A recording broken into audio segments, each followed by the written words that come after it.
summed up, and you don't have to be short form anything in any of your explanations, articulations, anything like that.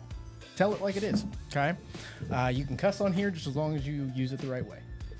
That's all we say. I'm ready when you are, JC.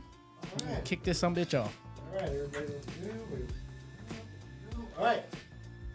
Factors Podcast. Here we go with 3, 2, 1. And welcome back to another episode of Key Factors Podcast Real Estate AF, where the AF stands for And Finance, and I'm your host, Mark Jones. And we are powered by ReviewMyMortgage.com, the largest index of mortgage programs in the nation. And on the last discussion we had, we were talking in depth about business planning, and we talked a little bit about 2025's business plan.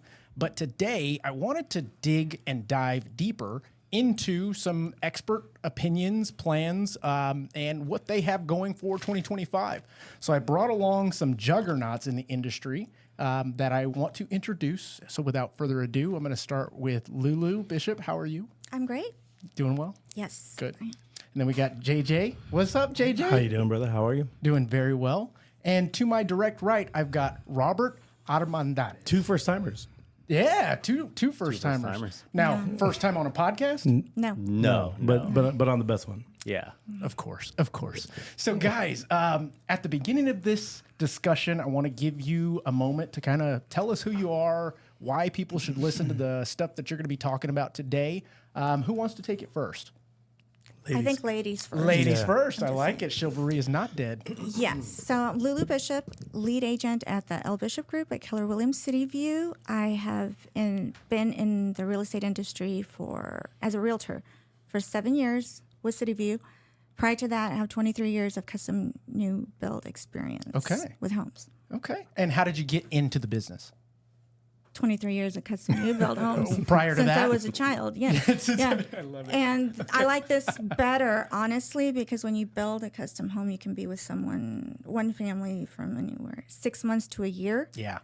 Which is great. They were all lovely families, but this, I can help so many more people. Absolutely. And if you don't like the person, it's only maybe 2 months tops. That's so true. Yeah. That is so true. JJ, how about you, man? 20 years and 4 months in real estate. I do commercial real estate primarily, and I'm a business coach with Success Magazine at Success Based on Bidders in 1604. And so I'm really excited to talk about 2025, getting ready. I'm excited to hear what you got to say. Yeah. Robert, how's it going, brother? Yeah, so I'm Robert Armendariz. I'm a financial advisor and founder of Presidio Wealth, which is my own financial advisory firm. I've been in the finance game. I know, right? Been in the finance game going on 9 years now. Okay. So I met Rob at a networking event. It was probably his first or second networking event. yeah. Really? I'm 30. I probably met JJ at 22, 23.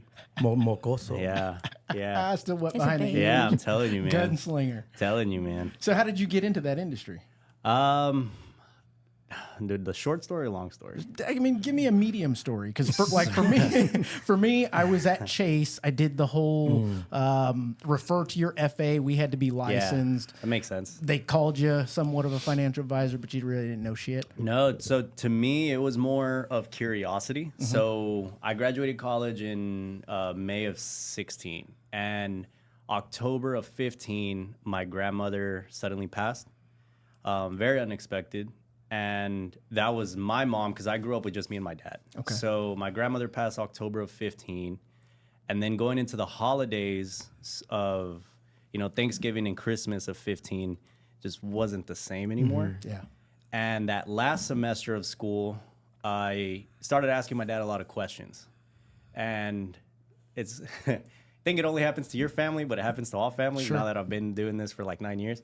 And so I asked my dad a bunch of questions about like what happened here, what happened there. And my dad was like, hey, we didn't have anything like lined up. We didn't talk to anybody, et cetera, et cetera. And so I actually talked to my college advisor my last semester, and she asked me how she was really cool. We were really close. I was very vulnerable with her. And so she asked me how the holidays were. I told her the truth. And then I was like, hey, by the way, like my family's going through this, et cetera, et cetera. What do you think? She said, maybe y'all probably need to talk to a financial advisor. And I was like, I think that's the thing. And I was already studying international business and finance. I just really didn't know what I want to do. I just know I don't like working for people. Yeah. The only person who can tell me what to do is my dad. And so So yeah, it just kind of just happened. And Okay. So pretty successful in the industry if he's working with JJ, I would imagine. For sure. So guys, we want to open this sucker up. We know that for the masses, the industry of real estate, for the finance side of things, it's been lucrative, I would imagine. For us, not so much. On a larger front, individually, I've talked to people that have had their best year this year. Yeah.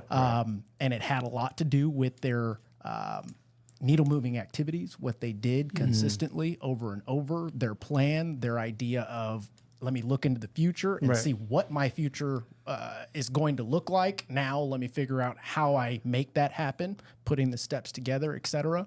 But when we talk about business planning, it has a lot to do with looking back on what you did or did not do the year before.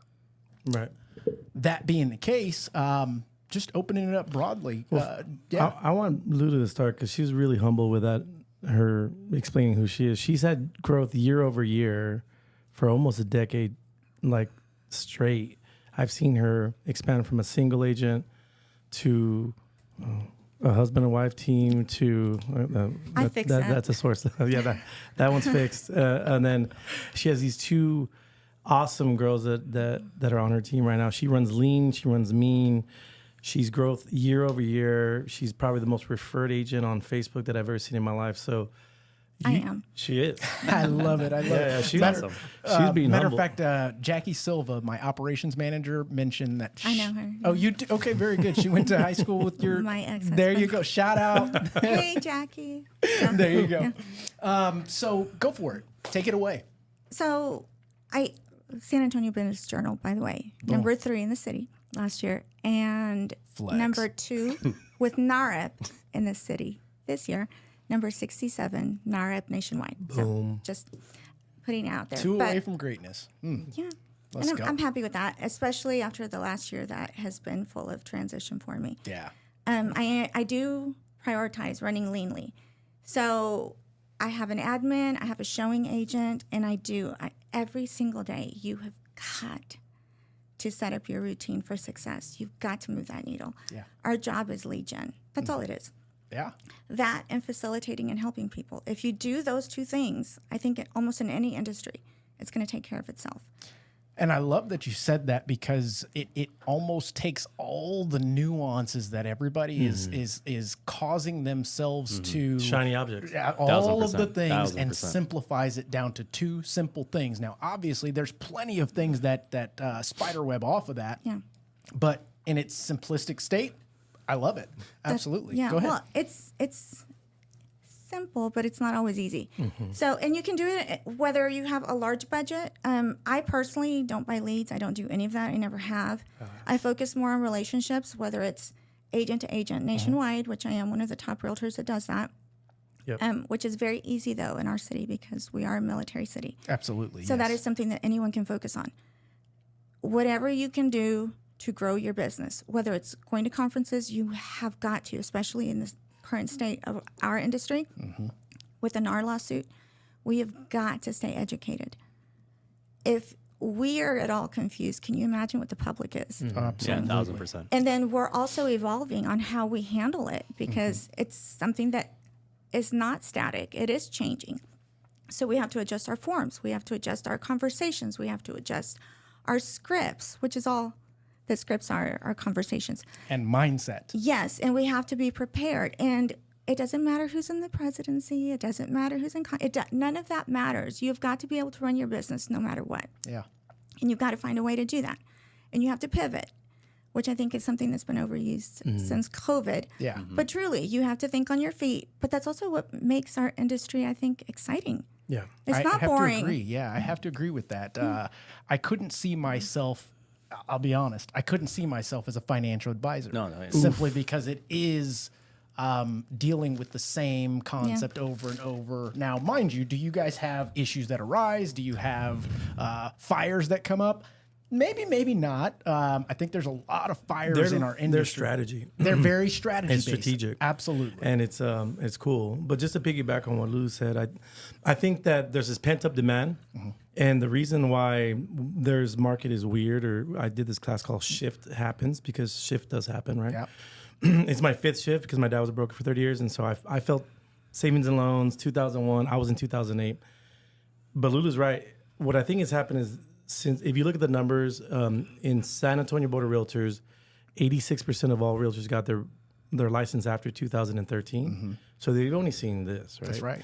So including myself as on the lending side. There's nothing so wrong I've with gotten that. to see all of these realtors go through their Totally. woohoo. I know. even the brokers and all the people that have brokerages, they've all been in this, right? Yeah. So just talking about a market, right, with Rob. So if you only know how to talk like this, you don't know how to do a price amendment. You don't know how to you don't know what absorption rate is because there hasn't been any absorption rate. All you're doing is let me throw you into the house as fast as humanly possible, and here's the dialogue to do that. The only reason that our market is shifty, right, is because we don't, these old. Look at the bottom. These old guys like me aren't Trying to look like you at your age. Yeah, whatever. Aren't out there having the conversations that Lulu does, and Lulu does because she educates herself at a national level and she knows what to say to clients. But if there were buyers agents showing buyers agents absorption rates and saying hey, let's strategize off of, because San Antonio is so big. Here's the problem. San Antonio is so big, we have sub-markets inside of huge markets. So I have to agree, yeah. People are going to USA and their water cooler talk, or they're grabbing coffee and they're, you know what? This dude JJ can't sell my house. I'm about to fire him. They're going to be like, well, Lulu sold my house in 3 days. And they're going to be like, well, JJ sucks. And I'm like, well, JJ doesn't suck because you're in this subdivision in Converse that for whatever reason has a 17-month absorption rate. In and addition Lulu to foundation issues and everything else that could or come along with whatever. that territory. Yeah. And then Lulu just happened because she's awesome, priced the house right, and she sold a house in Terrell Hills in 3 days. Those are two different markets completely. And if we don't have agents talking about absorption rates and talking about how strategy differs between 0 to 3, which is a seller's market, which is, by the way, all we've known since 2016, to 4 to 6, which is a even market, and that's where us real estate agents look completely useless because the sellers go, "Damn, dude, you gave the house away," and the buyer's like, "Bro, you didn't give me anything, right?" That's the 4 to 6. There was a couple of things that you mentioned there that Sure. I want to just first see if there's any discrepancies here. Sure. Because historically, once we hit about 6 months worth of inventory, that's considered a seller's market, Buyer's market. a buyer's market, right? So essentially, But it's only in some sub-markets here in San Antonio. So we're putting a blanket. We have blanket dialogues all over the city. Let me finish. So Yeah, you're good. My bad. that being said, I feel as though this could be the very first time that we get to about 6 months, and it's still not really a buyer's market. It is in a lot of ways, and let me tell you why. Because of what I'm saying, because these agents they're allowing their sellers to overprice themselves because they only know to do that. They used to just be like, they never got good at market analysis. They never got good at absorption rates. They never got good at setting expectation up front. If I go to listing presentation, I'm like, dude, there's a 9-month absorption rate. That's longer than most of my relationships. It's true. And now I say this quite often Right? But real quick, then why would I take a 6-month listing? Yeah. Do you see what I'm saying? Absolutely. And so what happens is this new agent does it, they crap the bed. I take their photos and then I do it right. And that's what's happening in the market is just unlike Lulu, which is a queen of everything. There's a lot of agents that don't know what they're saying to their clients. They're not setting expectation up front. So everyone's being like, dude, why are some houses selling at 3 days and some are selling after 19 months? And then it's, like she said, scripts and dialogues. Well, you said it without actually saying it in that monologue that you just had. The idea behind what has taken place since 2013, we'll call it, Yeah. it's been up. All the way up. And the newer to the business, and we can not even after 2020, Yeah. you never really needed to or had the opportunity to establish the basics. You never have to work on your game. That's right. You'd have to work on scripts and dialogues and neurolinguistic programming, talking to people if they I felt unneeded. I felt like Robert Ory because you notice that Robert Ory didn't do crap during the season, and then right around the playoffs, they start to dust his ass off. Remember that? It's true. So I felt like Robert Ory because I was like, dude, I like being a coach. Like no one needed me, right? Like if you. if you were like halfway decent, pretty, or tall and had a super key, like I was like, dale gas, because you're doing whatever. couldn't even do And I'm movies. like Robert Armendariz on the sidelines, like, damn, they don't need me anymore. They just don't need me anymore. And then now it's a playoffs, baby. So dust me off because I'm back. No, and that makes sense. It makes good sense. The idea behind this market shift and what we're seeing, in my opinion, is causing a lot of realtors to not only get out of the business, but the ones that Which are is great. staying in Which the is great. business. Yeah, and it we is all good. agree. We all agree on that. That's great. But the idea behind this business planning for 2025, it's tough to gauge what you did last year if we're going into a market you've never experienced I think before. it goes further than that. And to be Tell honest, us why. to be honest with you, bro, I think that Don't lie to me. I don't like 1 year plans because 1 year plans are like, like she was just saying, it's such a volatile industry and you have to bob and weave so quickly. Mm-hmm. And if you only plan till December 31st of 2025, that's where people get derailed with shiny objects. If you can actually see the vision of 2030, Sure. hopefully, because that's tough. That is very, very And tough. I just send you what my vision is for 2035. Like a 10-year goal is so much. That's where you can keep the eye on the prize. That's where you're like, you're marching towards, this like if you're going to battle Greece, you're looking at the Parthenon, like you're going that way. And it's, you can't go on the side roads. I feel like you're like, hey, I'm just going to go to that little flag right there. Well, then you get distracted, bro. And it's almost the idea of you can't go down the side roads, but there's a mountain. Guess what? We got to start digging today. Yeah, you have to get there by this amount of time. And so I think But- people get distracted. Sorry, go ahead. Yeah, no, I'm sorry. But here's the thing, though. This is a normal market. I come from 07, 08, Okay. new builds. Yeah. That was a terrifying market. Absolutely. I wasn't in That it. was I was terrifying actually in in the Chase. country no matter what. Remember So- they just turned it off? So I've actually Everything, noticed yeah. in the finance game, it's all perspective, right? So like one thing I'm a big quote guy, so I'll Okay. be throwing because that's just Go how for I it. learn. Yeah. I'm like a one-line learner. I think the past couple of years, I think I've noticed people have just been so spoiled that when things correct themselves and go the way they should be, they think things are going bad. And I'm like, this is actually like interest rates, for example. I'm like, have you asked your parents how their first house? In the first 13%. response, yeah, Exactly. the first And- response you'll get is what? And Well, the houses the houses were cheaper. 25,000. Yeah, the houses were cheaper. But a lot of it too. So is the income. Yeah. You're right. Yeah. So it's all perspective, right? That's one thing I've noticed. Now, I know like on the finance game, it's funny because my favorite part of my career is the psychology of it. I love that. Like my favorite thing to do is meet with the client and truly try to get into their shoes and into their head and understand where they're coming from because money is all psychological. That's It is true. all psychological. And my mentor always said, when you look at money as numbers, you have a plan. When you look at numbers as money, you become greedy, right? So to me, it's just about truly understanding the perspective of where someone's coming from. And I work hard to do that. I really work hard to try to understand perspective and perception and where people are coming from. But going to, tell me I mean, about- if that is something that you do focus on, that's something that many aren't able to, in my opinion, because also- they're so caught up in the right now. So my business is Presidio Wealth. Okay. So Presidio is where I'm from. I'm from a very small town in West Texas, and the reason I call it I was Presidio like Wealth. the apartments over there. Yeah, The so- Mediterranean. TSA, If you, bro. go, if you go to like the I can Big tell you Bend- some stories, I know, man. right? If you go to like, and I've been told that before. If you go down to the Big Bend in West Texas, you're gonna see these little bitty towns everywhere. Mm-hmm. I'm from one of those little bitty towns, but the thing about where I'm from is you got to treat everybody with respect, understand their perspective. Why? Because you're definitely going to see them at the supermarket. You're definitely going to see them at church. You're going to go to school with them, et cetera, et cetera. You can't avoid them because Right. the city's not. I mean, it's like 6,000 people when I left there. So because of that, I really take the time to simplify everything and understand where you're coming from. Yes. That's just how I am.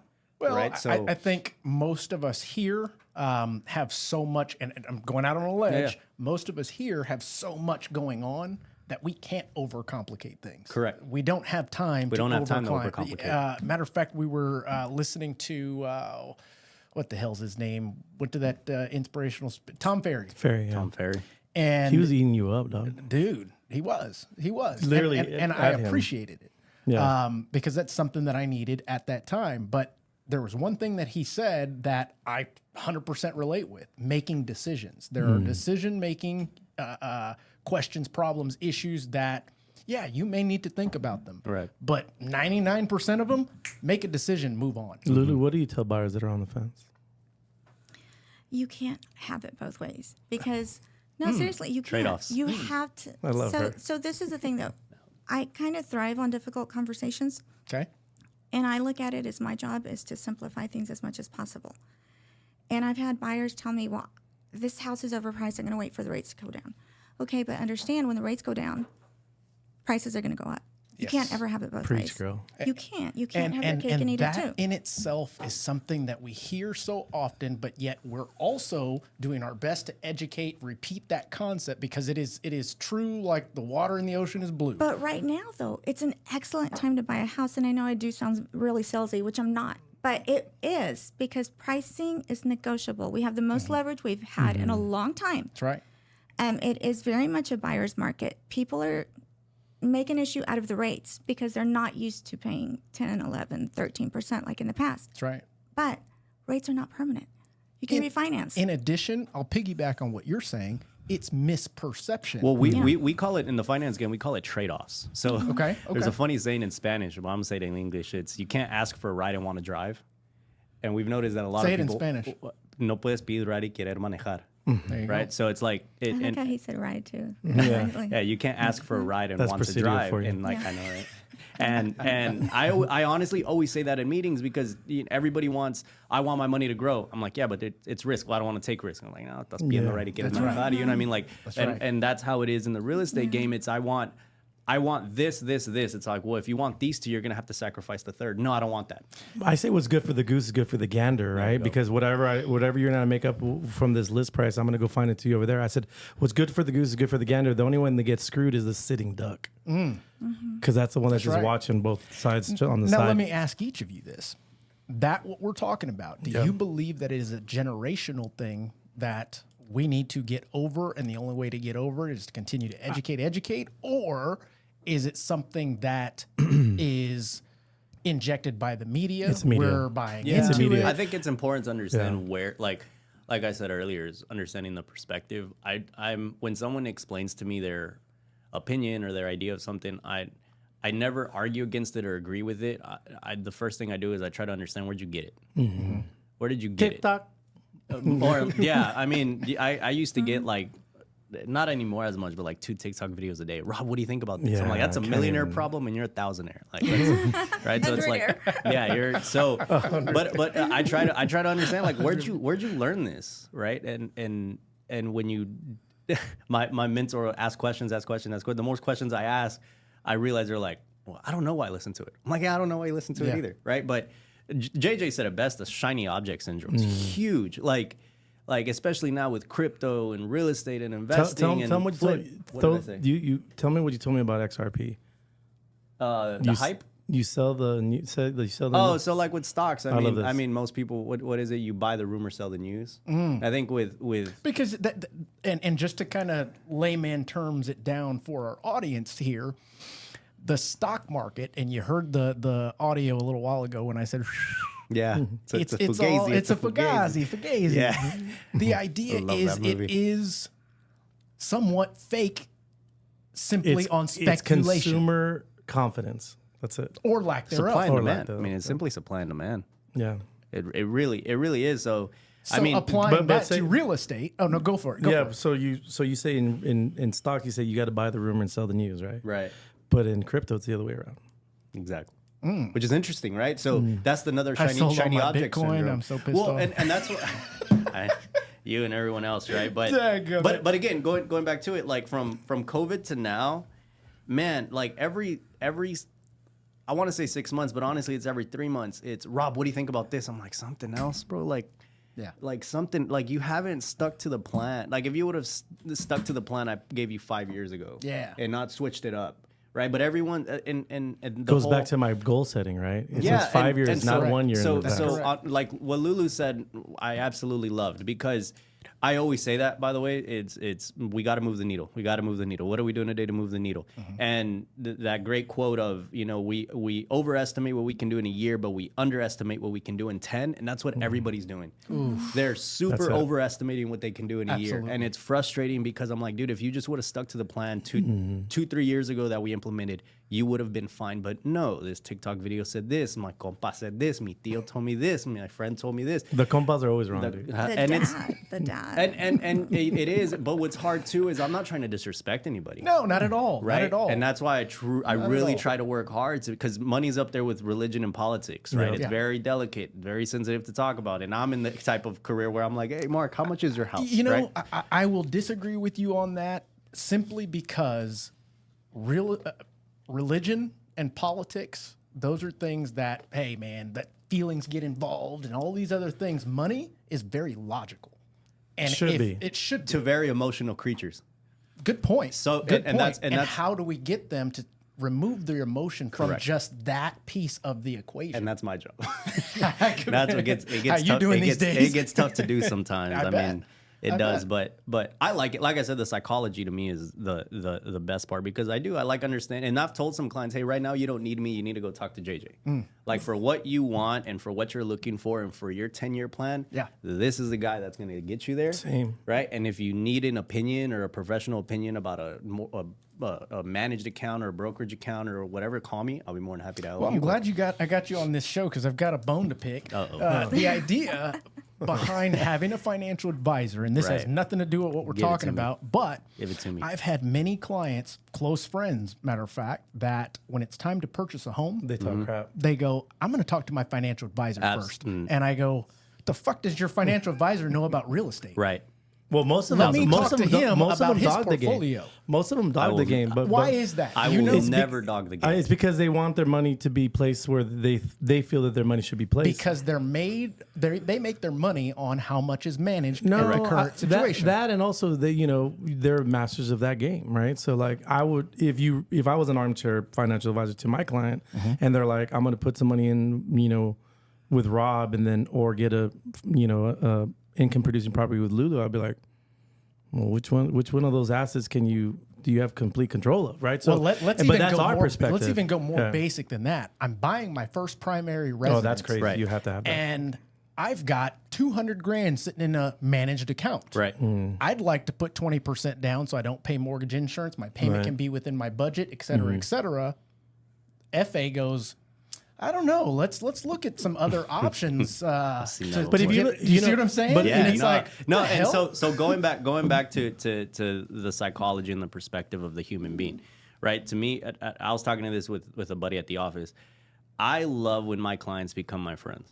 I love it. Mainly, it's probably because of where I'm from. Sure. He thought it was crazy, but to me, it's because I'm not in the transactional game. I don't think anybody in real estate is, well, depending on how you do it, but I know my relationship with you has to last decades. Yeah. In order for me to be a good advisor. So if in order to keep in that San 2% Antonio every year. and in San Antonio, here's one thing I've noticed about San Antonio. I'm also the thing that helped me is being fluent in Spanish. But one thing I've noticed about San Antonio is if you have a good reputation or a bad reputation, it's going to spread really quickly in the city. Yeah. Very quickly. Yeah. So to me, my reputation is more important than my checking account. Way more like that. important. Because I know for a fact, if my reputation is good, my checking account will always be taken care of. Will it be bigger than that financial advisor? Probably not. But here's the thing. I don't care. I'm very confident with who I am. Well, and So again, you're talking about the long game. correct. We So can't to compare right now to your long game. Correct. So if going on that situation, if somebody does have $200K in an account, and I'm like, hey, you know what? If you do et cetera, et cetera, et cetera, and this is going to lower your mortgage payment by $500 a month, this is just an example. Do it and invite me to the barbecue on a Sunday, And then take bring- that extra $500 that you're $500 in saving and investment. pay that shit back. Yeah, and let's figure out a plan with that. Why? Because I want you to sleep at night saying, you know what, Mark, my real estate agent, and Rob, my advisor, they got my best interest at hand. I was right. like, bro, just invite me to the barbecue. That's right. Right? Like, I used to do the same thing, and matter of fact, I would tell them, I'll bring the keg. correct. I'll bring the Celsius. No, we're not sponsored yet. We're not turning this can around until we get sponsored. But it's you're 100% right though. But again, there's always going to be that rotten person in any industry. And in their eyes, they don't see it as rotten. they see it as that's my job. And it's like, are you really being a true financial advisor, or are you just being an investment advisor? But my dad is my conscience. Like my dad, I've never heard one bad thing about my dad other than he works too hard. And anytime I've never heard that to be a bad thing. I know. And that's like the only, like my stepmom now, she's like, why are you up at 6 a.m, right? Is your dad a business owner? He is now. He's a cattle farmer in Mexico. Okay. So Very he worked for Frito-Lay. He's about to retire, and now he's his third career, whatever you want. Sure. Is now cattle in Mexico. But my dad's a go. Yeah, I don't think the sunrise has ever beat my dad. That's awesome. But my dad is my conscience. Like, because I know my dad is always about do the right thing and say what you're gonna do, and if you're gonna be there at 6, like even right now, I feel bad. I thought I was early. I showed up late. But to me, just because I have that conscience, I know I'm not going to do the wrong thing. Like, I'm going to make sure Mark's taken care of. Yeah. And hey, if you need me in the future, I'll be here. Like, to me, there's no qualms about it. And he can still whoop your ass. And he Totally. probably could, yeah. Lulu, how have you maintained national reputations with so many different agents across the United States? It goes back to relationships. I mean, it's just relationships. Just like you can have a relationship with your friends, you can have a relationship with your neighbor, you can have a relationship with anyone, and it's just a relationship. They're truly my friends. You have so many, though.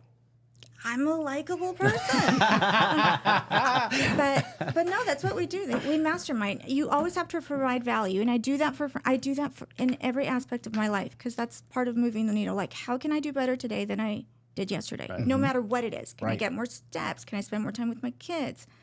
Can I be nicer to, my neighbor? Whatever it is. Honestly, how can I do better? But it goes back to being informed, staying up to date on everything that's going on in our crazy industry. Pause there. Have you guys noticed that the realtors out there that are listening to the TikToks, that are falling into the NAR settlement, scare stuff, are not doing their research, are not engulfing themselves with the education that they should know in order to be the best representative, the best fiduciary for their why? customer? Because it takes time, and most people don't want to think and read, and it's easier. It's much Let me easier. listen to this minute. I think it's leadership. Like, I was with Very KW for 17 and a half years, and they or a training company that happens to do real estate, right? So Lulu's in that game. I was in that game forever. EXP the same way. Like, nothing against the mom and pops and all that, but there's a lot of stuff to do. Sure. You have to train people. You have to make sure you and your brokerage doesn't get sued. Do you have the capacity to sit everyone down? Didn't you guys get you guys sold out an AMC theater and say, yo, this is what's up? Because they believe that it's important. It is important if they believe it or I not. couldn't imagine being on my own No. right now. I really couldn't without the support for? and the training and all that, because I regularly go ask questions. No one knows everything. And we run across stuff every single day.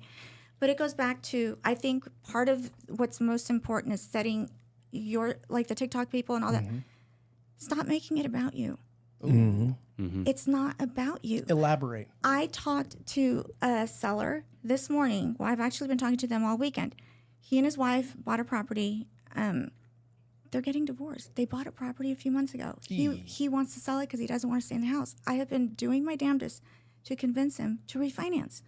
Would I like to have the listing? Sure, but it's not in his best interest. Right. I told him, refinance, run it out, get roommates. You're a dude. Yeah. Do something. Wait a year or two, then we can sell. That's right.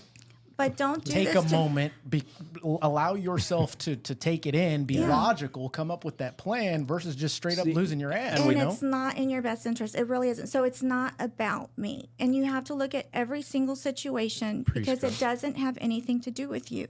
Your job is to facilitate. And sometimes it's your job to help them see the light and what's actually best for them, because it is emotional. It is scary. And, you want to make a decision to end the pain, whatever that pain is. Correct. And over the last several years, we'll call it from 2020 till now, I've experienced many transactional real estate agents, lenders that they're flying by the seat of their pants right now. I told this to Lulu early in her game. I don't know if you remember this, but you know, when Lulu started, she was a new home sales queen because she came from that. Remember, you came from that. And I said, be careful, girl, because unlike the last 4 years, here are real stats. It takes you 7 years to break even on a new home because you're competing against the builder in his second, third, or fourth phase.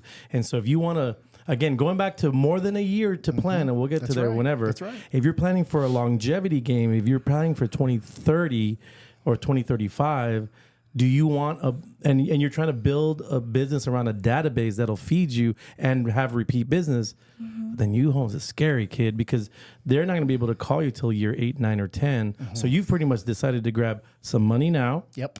Right? Because it was easy.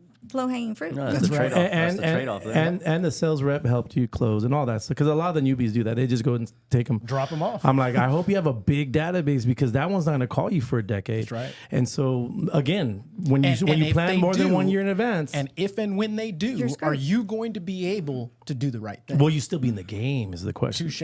Yeah, will you still be in the game, or am I going to pick them up because I am longevity and you are like, I want a buck now? Right. Well, but that's going to be a difficult conversation because you're still competing against the builder. You don't have the say pockets. that one more time? I feel like it's like this untold secret that when realtors send their borrowers to a new construction home, this is what they want, the lower payment, et cetera, et cetera. And it's like, but did you talk to them about what we're talking about here? I do. Yeah. The good ones, the experts, they do. Why? Because they don't want that call I in tell them, 2 years. you better get comfortable. Like, if you're military, no new home. And that's it. I was like, because I can't do anything for you when you call me in 4 years and you PCS to Germany out and be like, ugh. So I tell them, like, you better love this neighborhood. You better love, how old are your kids? Do you make sure you want this middle school? You make sure you want this high school, because you're going to be here for at least 7 years before you can call me and say, hey, bro, I need to move. Absolutely. Unless it's a strategy like Rob would have with someone and say, like, unless we're going to rent this one out and then we're going to bounce. But then you got to make more income, and you have to, like, and how much income are you going to make more in 5 years? And that's when truly creating that 5-year plan is super important. Way more important than the business planning for next year. Yes, sir. Yeah. Way more important. Yeah. It's 5 or 10 years from now is where you should be thinking. Yeah. Lulu, go ahead and continue. No, Sorry, well, I I deal with people moving from all over the country and all over the world, you know. You do? Ramstein. Yes, military. And so and you have to be very, very careful on what you say. And, you know, you can word it certain ways and you can be funny. And I always tell people, you know, because they'll send me a really renovated house, which is beautiful, in a not so great part of town. And I have to tell them, I can't talk about certain things, but I will tell you that generally, You can talk about crime, the better. right? No.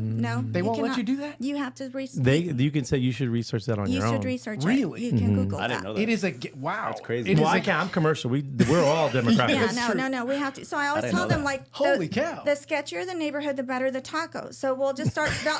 They'll That's a start fact. asking That's me. a fact. That's a They will fact. ask me how good are the tacos, and I will tell them the tacos This is are delicious. excellent. Tacos. The salsa is They're off the chain. It's amazing. Well, homemade. hold up. When did Yeah. real estate go? Whoa, why is No. that? Is That's that discrimination? Housing of urban housing of, housing. You housing can't of talk urban about development says that we can't steer them. And But crime rates, school districts. they got to look that up on their You own. can be the source of the source, but you Whoa. cannot be the source. Yeah. Okay, So I go, that's new. So I have a thing where I was like, here's some things that you should know. Either if they're looking in Bernie or Alamo Heights or wherever the tacos Sure. are good, I still have the thing where I'm like, during your option period, instead of just worrying about an inspection, I tell them to go stay there on a Friday night to see how the neighbors are, because you're going to see them come out, Absolutely. right? And there's always an option period that goes In over the a front weekend. yard. Yeah, and then Grab some gas at 10 p.m., And there's these websites that say, like, how many kids per classroom, how many, you know, all this stuff about school district, also crime rate, also this one hurts, but I still, you know, that website that shows, like, pedophiles. yeah. I was like, look it all up, because I'll have to maybe mute that part. I think I'm learning. Learning this new algorithm. Yeah. thing. So I ask them if their kids know how to fight. Are Yeah, they currently exactly. in karate, Yeah. jiu-jitsu? That kind of That's awesome. Lulu's crazy. Girl. Yeah. You're crazy, girl. Yeah, I didn't know that. I didn't. I mean, Nah, that's we can't. truly, and We I've been can't. in this game for a little while But now, again, since 2012. Lulu, that's awesome though, because people will It's fall in not love with the house, but not think of all that. Oh, I do, Yeah. and I do video tours because they're not in town when they look at the Sure. houses. I get lots of great. Look at this. Yeah. Look I at this. get She's waiting. Do you hear that wonderful- in the background? Yes. She's waiting for the Why is there rat-tat-tat. fireworks in Why are you September? wearing a bulletproof vest? Yeah. So no, I get great feedback because I do try to make it fun. So JCQ, this is for the raza. That's a 44-minute mark. That's hilarious. So, okay, let's switch some gears. Go for You guys, I would imagine, have already created your 2025 business plan. JJ, I know you've created all the way to 2030. Love it. 35. 35. Yeah. I got the text. I got I got it the too. text, See? yeah. I got it too. All my real ones. You pissed off Ronnie, by the way. I know, He my was bad, all Ronnie. butthurt. Yeah, there was a lot of people to go through. Mind you, what is your process? And I'm going to talk to you each about this because I think not everyone does it the same way. We've all got the processes that we go through. Myself, I am nerded out, brain dump onto a not Excel, what do they call it? A whiteboard. Sure. Now that they have, and then I bring it all together into a simple business plan. Right. And that's the thing that I look at every day. But for each person, each individual, you guys have different goals. You've got different motives. You've got different perspectives. And I want to know how you've been able to have consistent growth year after year by having your business plan, your stuff together, so to speak. You want to start? Yeah, I live by my calendar. If it's not on my calendar, it doesn't exist. Okay. And that's one aspect Yeah. of it. She'll ignore your ass for 7 straight weeks. I promise you. It's happened. Yeah, no, I seriously, if anything important to me, I put it in my calendar, and then you have to do the one thing. I mean, I was in one of his classes. Same. Matter of fact, Yeah. that's the first time I saw JJ years ago, and I was like, "Who is this guy? Wow, I've read this book, but not like that." Yeah, no, and I've had conversations with him where it's like, I gotta go to closing. He's like, have you done your lead gen? Well, I'm going to after the closing. Do your lead gen or you're not gonna have any more. Boom. Gotcha. Strong. So you have to do everything, and I have to chunk it up. I have ADD. Yes. Same here. I want to So- talk about that. I'm Yeah. on Adderall Because right now. everyone that talks shit, everyone that talks, everyone that says they have ADHD or ADD, I'm like, so does Lulu, and she kills you. Yes. Yeah, So does no, I Lulu have when to. she kills so you. I have to do. I do thrive off my routine. I have to do stuff, and one of my favorite books is and I went blank naturally. Rich Dad The Poor one Dad. No, the Habit. Atomic Habits. Atomic Atomic- Habits. right here. Atomic It's right Habits. there. Freaking love Atomic Habits. Yeah. And so Sensational. you habit stack. And so I have walking pads at the office and I have walking pads at the home office. That's how I get my steps in. I join challenge. I have to do stuff that makes me accountable to someone else. Have to, because I will let myself down every day and I don't mind doing that. But I will not make an ass out of myself and let someone else down.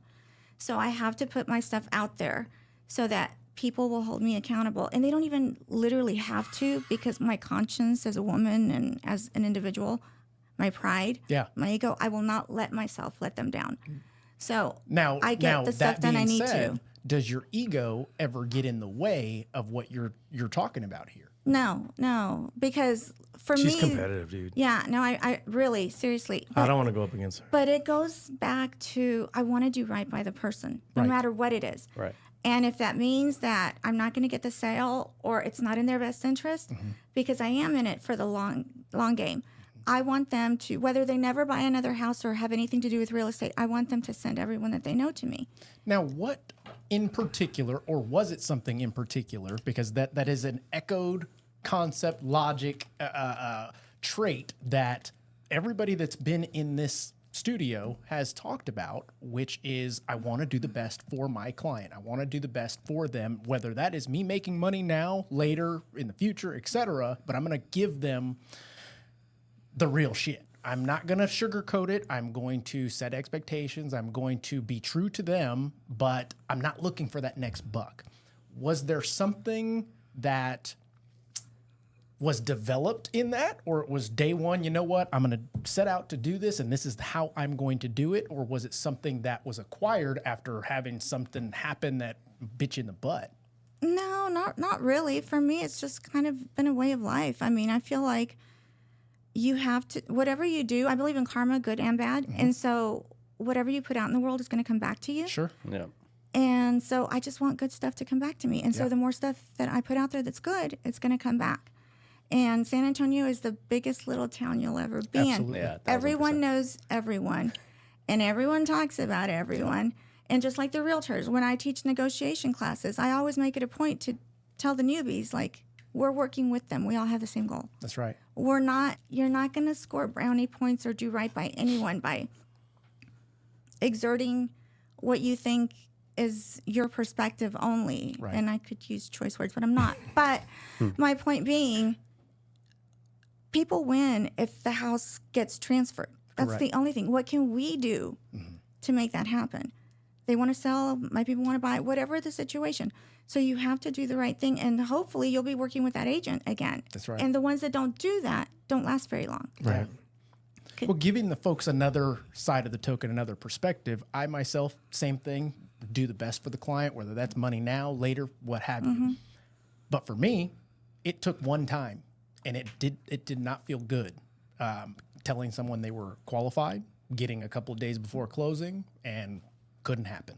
And I never wanted to feel that again for myself, for them, for everybody involved. This was 2012. Man, I swore to myself, I'm going to be honest. If you don't qualify now, I'll be the guy that tells you, but I'll also tell you what you can do to qualify. I'm not going to hold you accountable to it because it's not my house that you're buying. By all means, there's other people that I got to do the same with. But that feeling right there, I never want to feel that again. And if that's what it takes, by all means, learn from your mistakes. I mean, there are landmines all throughout this industry. You step on one and you blow your leg off, hey, you still got one more, but remember. But you're always don't going do to look that down and again. see the missing one. I like that. Yes. Go ahead, continue. No, for sure. So it's just one of those things where you've got to do the stuff that moves the needle. You've got to do right by the client. You have to focus on those relationships because they're going to pay you back regardless. I have a realtor in town who had challenging clients. She reached out to me because we knew each other, and she's like, can I refer them to you? In town. In town. Wild. And That's gangster. I'm taking care of them. And actually, not only am I selling their house, they're also buying, and I'm giving her, referral fees off that. And I called her up and I told her I wouldn't have had those clients if it wasn't for her. But Right. the thing is, I have enough integrity where would she have found out? Maybe, maybe not, because it was a challenging relationship, so they'll probably never talk to each other and could have gotten away with it. Sure. I don't want to live that way. Yeah. I want to sleep at night, and I want to know that her trust in me was well placed. And so that's my whole thing is I want people to trust me. I want to do the very best that I can. I mean, am I perfect? No. But have I had to apologize? Sure. Yeah. Do I get busy? And, some clients require a lot more hand-holding than others. Or And- dragging. Or, yeah, literally. And I don't always have the bandwidth to do that. And I apologize, and I do better, and we work through it. But, I mean, it's a relationship in every sense of the word. And you said it earlier. You're human. Yeah. That's Yeah. true. Superhuman, but human, yeah. Because I compartmentalize and I have no feelings. So. So one last question before we move on to JJ, unless Robert, you want to kick it in because he'll take the whole damn rest of the time. Rob, you go I'll next. go. Go. I'll go, yeah. So one last question is when you're goal planning, it's actually a two-parter. Do you do annual or do you do it extended like JJ? And the second part is, do you write them down somewhere other Yeah. than the calendar? Yes. So we do vision boards, and I incorporated bingo cards. Okay. I like the bingo cards because, again, I have ADD, and it's another aspect. My whole thing in life is how can I improve? How can I push the boundaries? Everything is a muscle. I'm actually super introverted. Same. So it took me weeks. When I hired a full-time admin in person, it took me weeks to adjust Yeah. and emotionally be able to handle it and, go on in stride.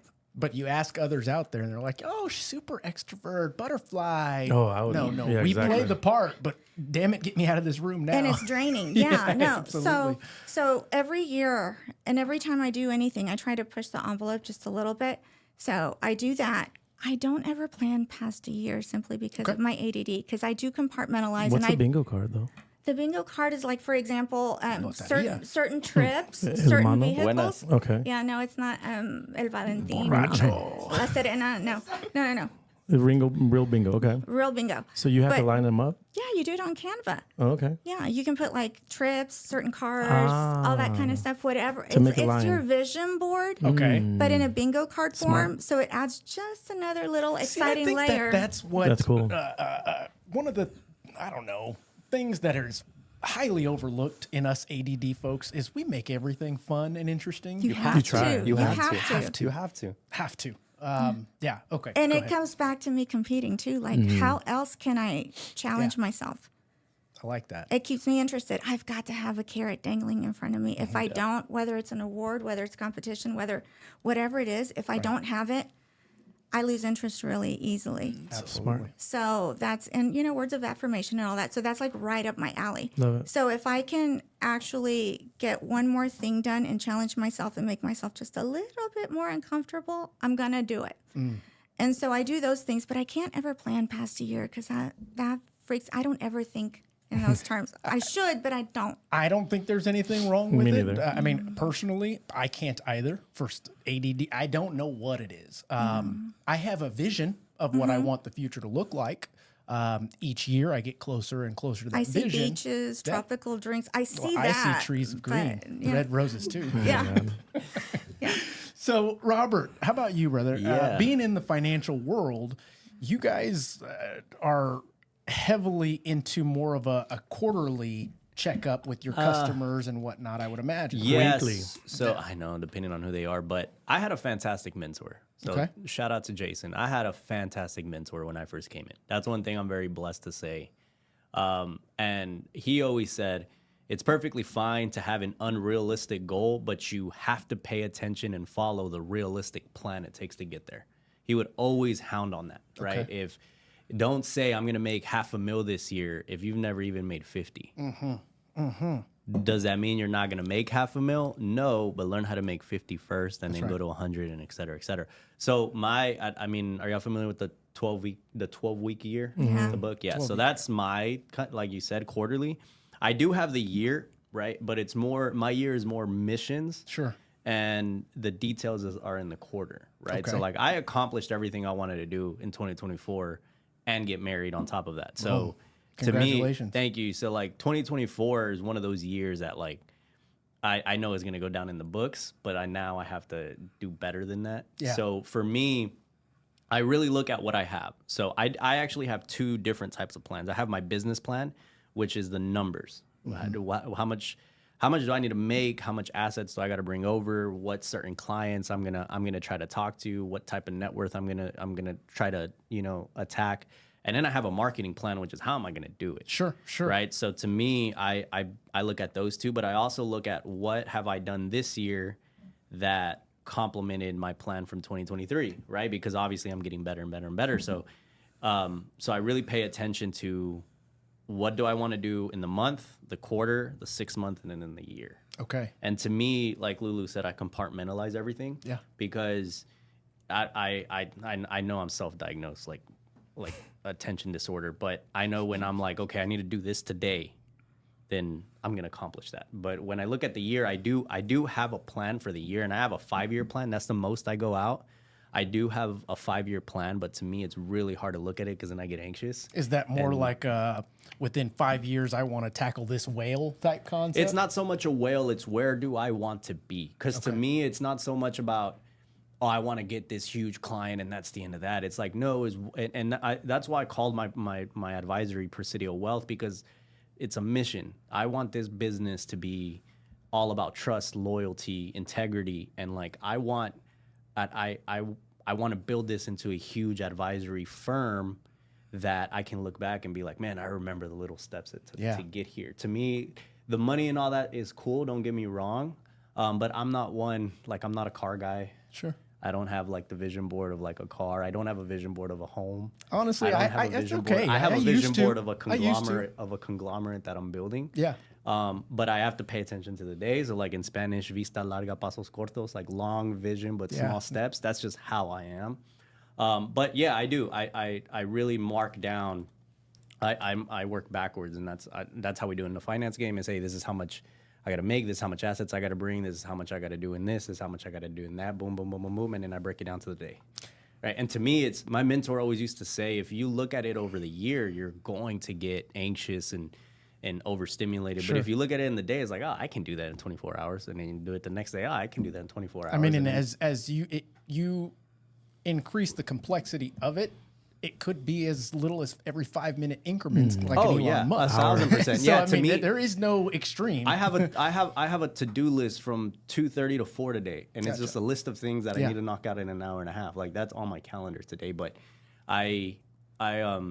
it's pretty simply put. I have unrealistic goals, but I know I have to follow the realistic plan. Right? It's like to lose weight, you got to do it a pound a day. Yeah. Right. And that's how I look at it. But also, one of my favorite books is The Slight Edge, and The Slight Edge is just about you do just this literally a day. One win. Right? Just one win or 1% a day. Like, and to me, that's all I care about.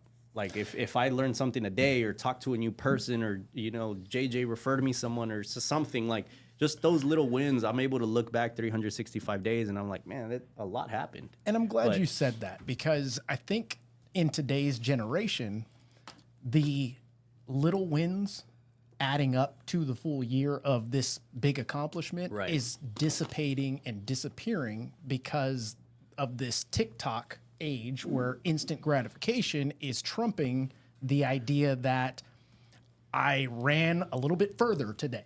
Yeah. But you didn't finish. No, showed up to the gym is a win, dude. Right? Just showing up. So those things are being overlooked, and I can imagine the same thing is happening with realtors, lenders, everyone, business owners, etc. One advice I got is you got to figure out your definition of success. Perfect. There is no definition. Like my definition of success is satisfaction within myself. And when I accomplish little goals like that I love that feeling. I love that feeling of like my next goal is my CFP. And that's like I'm going to finish 2025 with like the highest designation you can have. Like that already is set in stone. But to me, I don't care if anybody knows it or not. It's me, like I did that, or I closed this deal, or I got this financial plan in place and we set up this entire plan. Like to me, I don't care who knows. Maybe it's just I'm just very confident in who I am. But to me, the satisfaction of putting something on paper and like looking back and saying I wanted to make this much, and then I add the numbers and I'm $1,000 more than that. I'm like, dang, I'm gonna go grab a drink. And I'll go by myself. That's fine. But I love that feeling of just looking at it. That's alcoholism. That's his daily. Yeah, I know, right? Another 500 I know, right? check. It's his own definition of success. No, and it's. I mean, it can be anything. Like even me and my wife will go get tacos. We're a big taco truck couple, right? But little things like that, like just sitting down and talking to Jackie, who's my wife, and just being like, dang, like. I did it. It got signed today. We knocked it out. Like that feeling to me is just, it's silencing that little kid from Presidio who had all these doubts, right? But I don't care. I don't have to post it. I don't have to do anything. Sometimes I don't even tell my dad anymore. It's just for me to sit down in like my office, stare out the window and be like, hey, they got done. Let's move on to the next thing. So you having said that, there's one piece of this equation that many would agree with. I want to know your thoughts on it. The idea behind goals and writing them down and having them visible. Then there's another piece that's accountability, sharing it with others. So the numbers are, if you write it down and you look at it periodically, it's 36.6% chance that it'll accomplish. But if you have someone hold you accountable, it's like 76.6%. I think that's what I'm getting to. I think, and to put it even in more intense, you got to tell somebody you do not want to let down. I like that. It's got to be to me, it's my dad, it's my wife, it's one of my buddies from the office who, like my buddy David Nader, who's like a brother to me. He is my friend that bulletproofs everything. And I love him for it because he's one of those friends where he's not going to BS you. He's going to tell you the truth. And that's my accountability. Like, hey, I have to do this month. He goes, all right, let's go knock it out. And then I'll call him, let's say January 1st. He's like, so Robert, what's new? What happened? And I do the same with him. Sure. But to me, I think it has to be more people. Like, I think if you tell, your boss or whoever's in charge of your office or whatever, that's cool. But it has to be somebody you have to come home. Right. And I got that because a mentor of mine said he did that to his kids, where basically he said, hey, let's just say it's January, right? He goes, hey, in June we're going to Disneyland or Disney World. I have no idea how we're gonna get there. But yeah, that's strong, right? But there. that you just promised this 6-year-old that they're You going let to them Disney down. World, and it is up to you to get them there in June. Yeah. Right. So like that type of accountability to me is like pressure is a privilege. Right. So I that agree. type of massive pressure. Like when I had my wedding, we got married. I had a destination in Cabo. Like I had a deadline. I had to make sure it was taken care of. Right. So like my wife, she owns a boutique. Like I got to make sure that's taken care of and she's okay. She has accountability to me too. Sure. Right. So it's like it's vice versa. I think writing it down is crucial because it's a contract to yourself. Right. And you have to look at it, and you're the person you're going to talk to the most in your life. So that's a contract to you that you can't break. Second, it's a contract to somebody you love. That's tough. Right. So, I mean, it should hurt if you let them down. I think it's kind of like what you said, stepping on a landmine, right? Like, I think you got to have that, like the feelings is what you remember, right? So I remember letting, my dad down. I remember telling my wife I was going to, achieve a certain thing, and it didn't happen.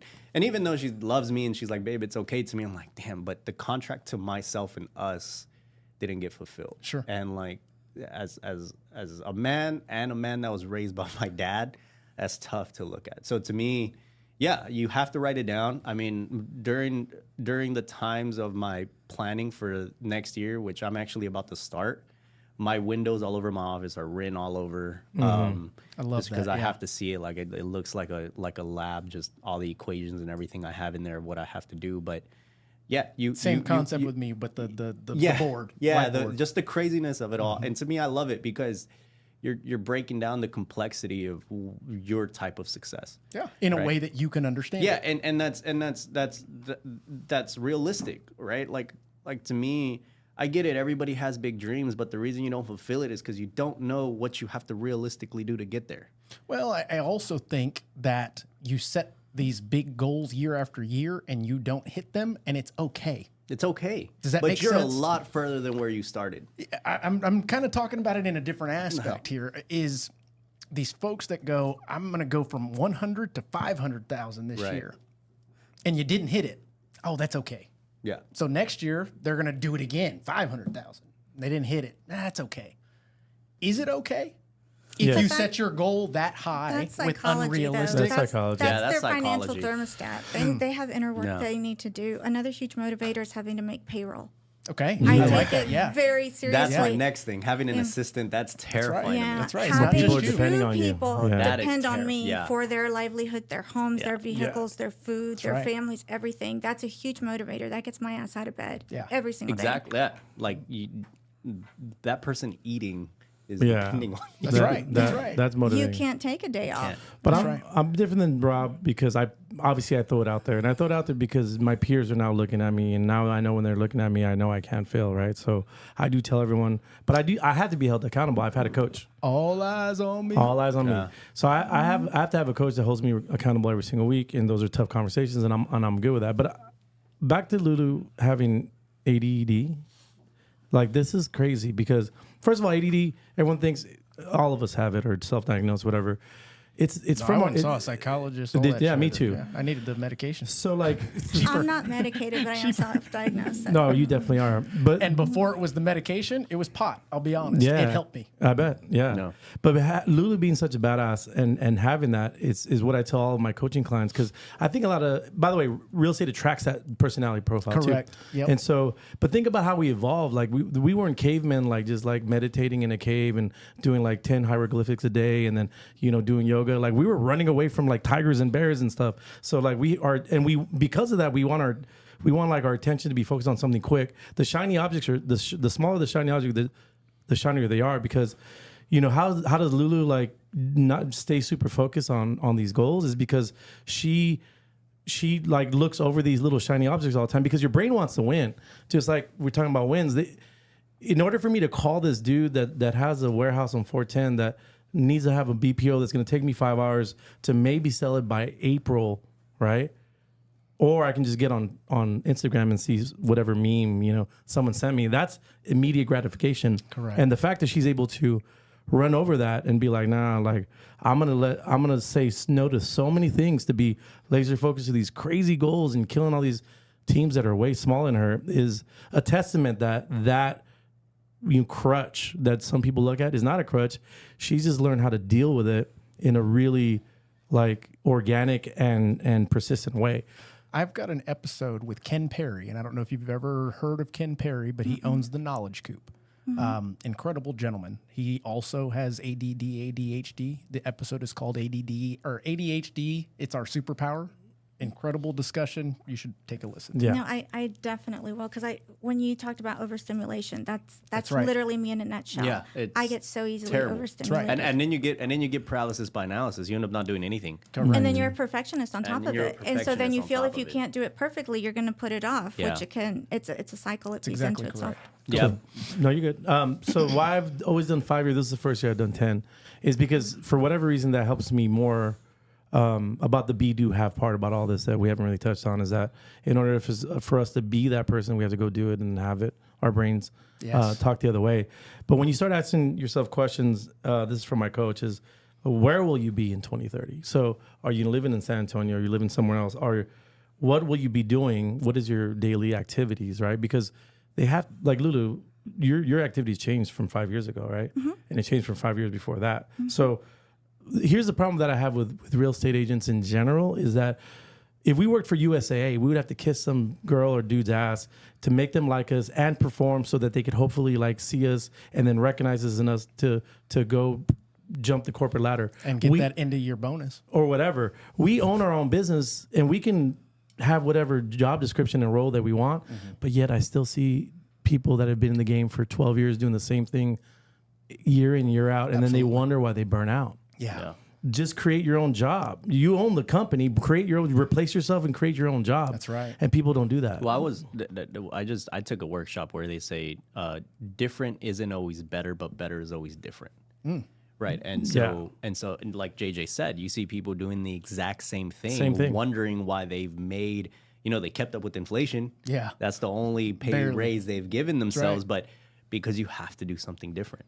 You just have to. You have to look. And Lulu, you said something earlier that I love, that I try to preach when I mentor somebody, is you have to have a master's degree in yourself, right? So you look at yourself, you're like, can I be a better this? Can I be a better that? Can I be better at this?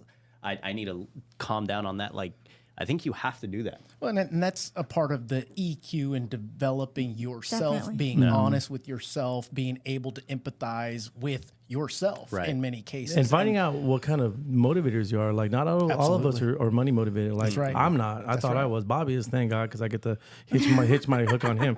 But if it wasn't for Bobby, I'd be one of those, he doesn't do a lot, but he doesn't not do a lot. So knowing that about yourself is super important. But your own definition of success. Totally. Your own definition. Totally, of success. totally. You And it have to changes. have your own And definition of it's success. allowed to mold and change. But looking at 5 years, like, who will you be with? How are your relationships? Who are those relationships with? This is the one that blew my mind, is like, what will you care about then that you don't care about now? yeah. That's the one that was like, what would I care about in 5 years that I don't care about now? And also, like, who will you be hanging out with that you're not hanging out with now? Right? That's right. Like, if I was able to pick, this is what I really feel, is that this is our story. These eyes are projectors. We can have a really, really tough, like journey. Yeah. We can have a really, really fun journey, but we decide that. We really do. Absolutely. And Because your actions kind of. No, because perspective is Yes. reality. Information is neutral. Yeah. We give it positive or negative energy. So if we give it positive energy, then that information becomes a thought. Again, positive or negative, right. which creates an action. Again, positive or negative, right? Which creates a result. Again, which is positive or negative, which is new information. Because it has no meaning until the one that We you give it We give it power. We give it power, and it's neutral or negative.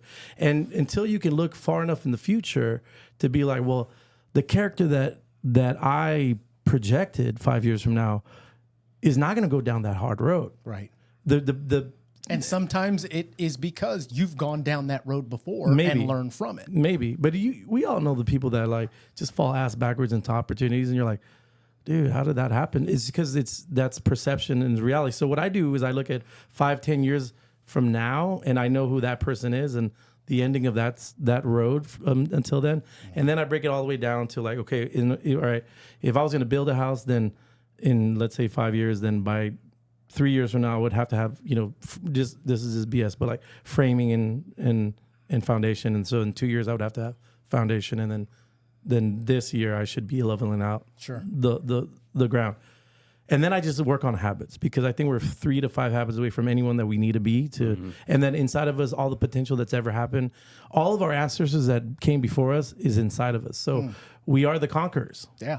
And But we're also the victims. yeah. And PBD said it the other day on a podcast or whatever it was, but he said you're one relationship away from changing your life completely. Your life completely. My buddy always says, "Who can I call that's going to change my life?" Yeah, Grant it's Cardone, true. Who can I call? It's true. But Yeah. it is like, I find it fascinating when you talk to someone who's like quote unquote successful, has the money and the accolades and all that, and you really talk to them like, there's no nothing secret special. sauce. There's You nothing just special. have sauce. Like there's no secret There's one sauce. they're one habit away They're from you're one habit away from you. And Yeah. it's, right. And it's the moving the needle, like what Lulu said. Just the little things she's doing over time creates this giant, money monster that you build. But And I think the one thing that those people that you happen to come across, and many of them you go, wow, you're incredible, you know every damn thing. Then you'll meet some people that are very successful according to your definition of success, and you go, God, he's a dumbass. How did he do this? Exactly my point. But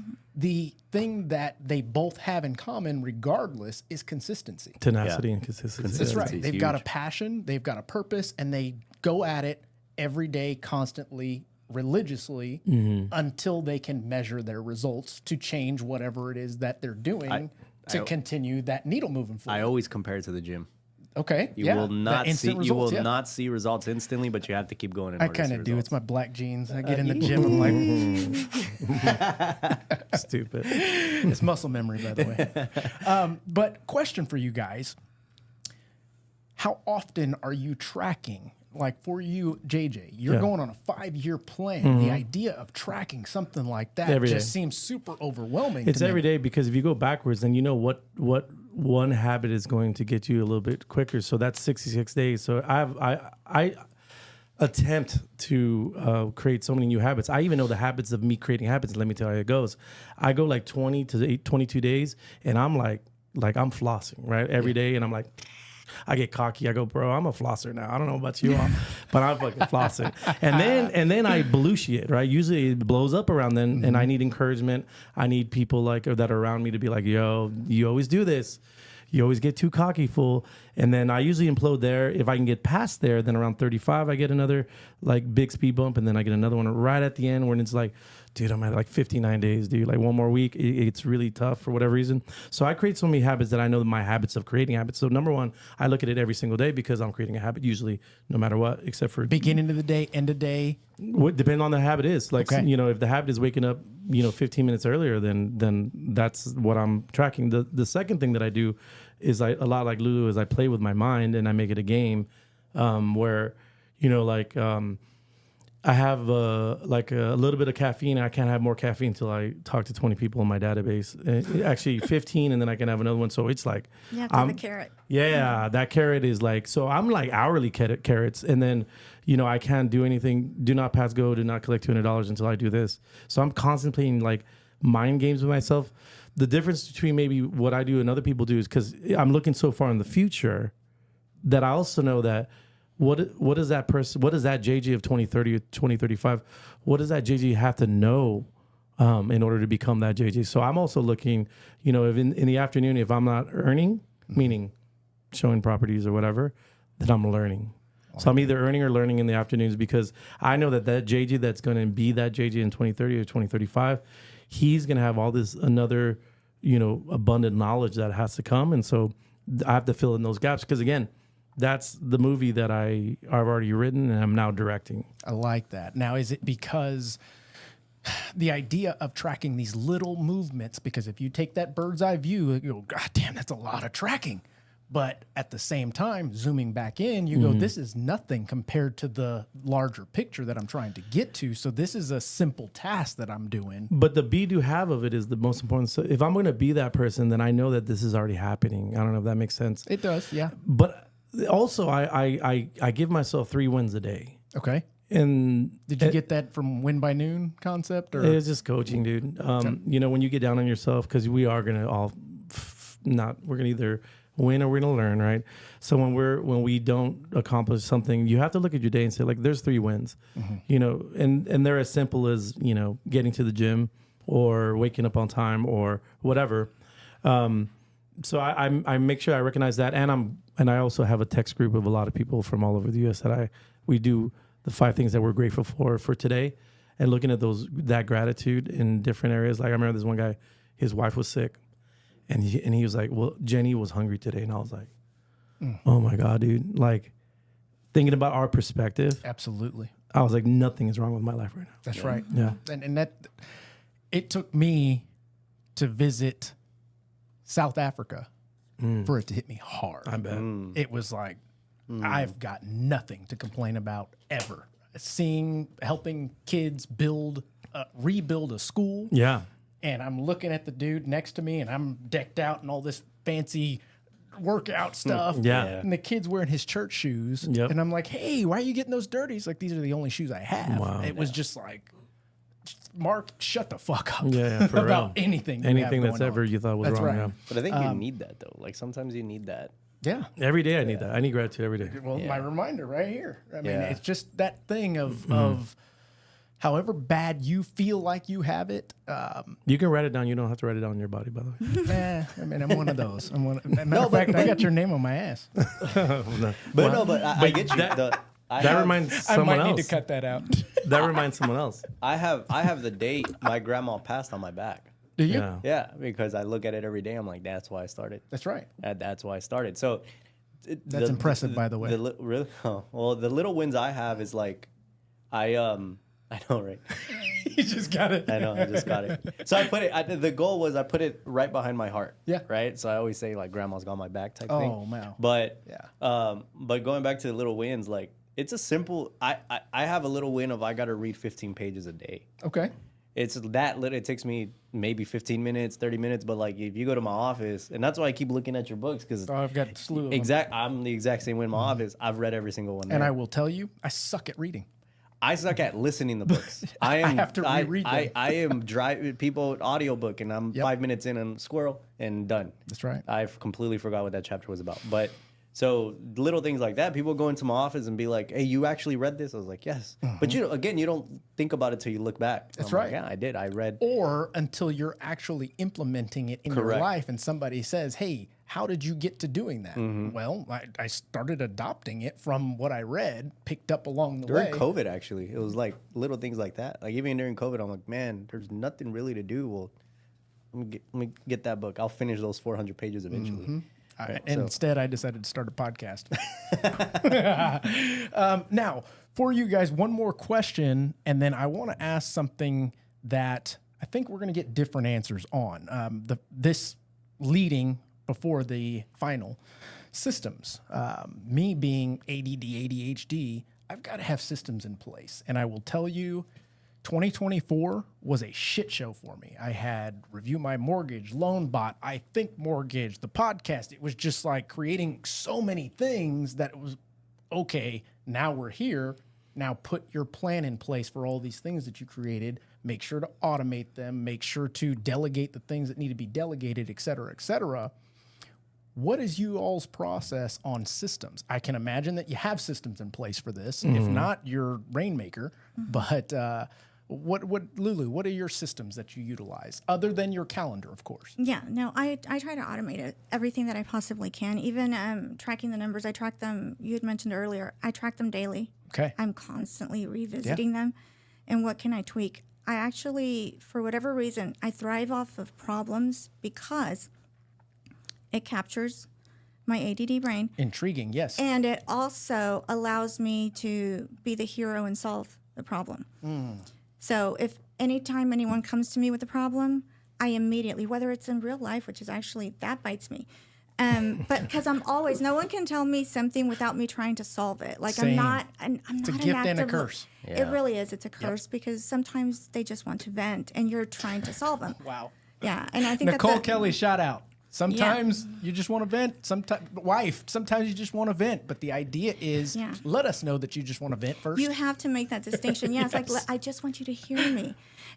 But I approach it much like a dude, I guess, in that sense, because I immediately want to just solve it, because that's my whole thing is, what can I do? What can I implement so that this doesn't happen again? Whether it's on the admin side, showing agent side, no matter what it is, or with a client, what can we do?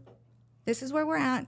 How do we prevent this from happening? Yes. So I'm constantly tweaking systems. And that's what my day is. Same. Lead gen, looking at my numbers. How can we tweak the systems to prevent stuff? Yes. Because I want to learn from my mistakes, and I don't ever want to experience the same thing twice.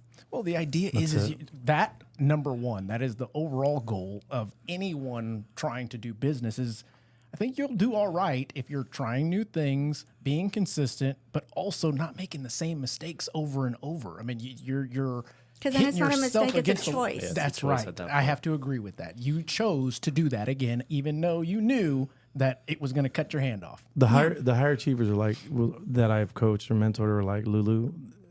You know, I know how coachable someone is when I tell them like, well, when are you going to solve that problem and by when? And they go, you know, by June. Like if I ask someone like Lulu, like she's like by 4 p.m. So that's what makes her badass. So what I want everyone to do, if they're listening, I want them to look at their last year, 2024, and figure out how many hours they work and then how much money they brought to the table.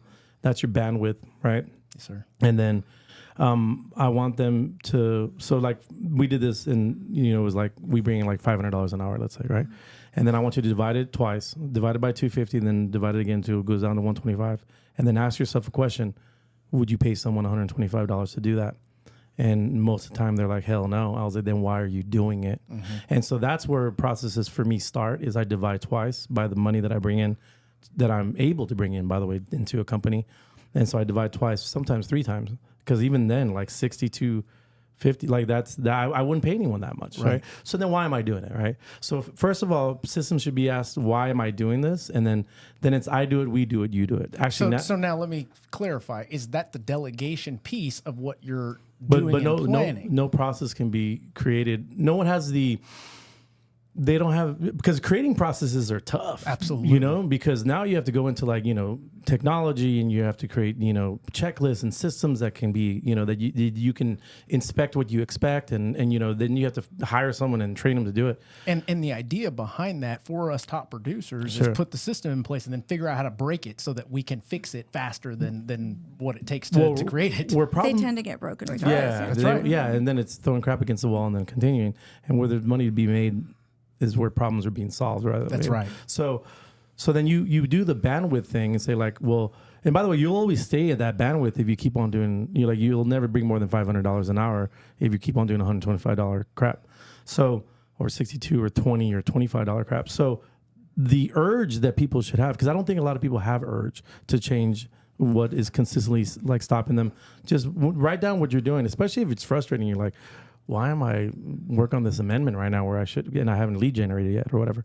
And then break that down. That should give you enough passion to like say, okay, I got to work on my business, not in it. Mm-hmm. And then you can create a process by I do it, I loom it, and then you do it. Yeah. And then having someone to delegate that too. Because this is where most people get stuck is that they just go like, oh, and they're like, I'm a control freak or, I'm a perfectionist. I'm like, we all are. Who gives a shit? Some learned how to delegate. Yeah, who gives a shit? But it's a cop out because it gives them they're able to be busy without actually being productive. Oh, yeah. It's the lie you tell yourself to make yourself feel better. That's right. Mm-hmm. Procrastinate on purpose is the book shiny that comes object. To mind. Self-sabotage. That's right. Same back to the shiny objects. Like if I do this contract because I know I'm good at it, then I can say like, well, I did a bunch of contracts today, right? But you didn't work on the contracts that are not coming 60 days from now.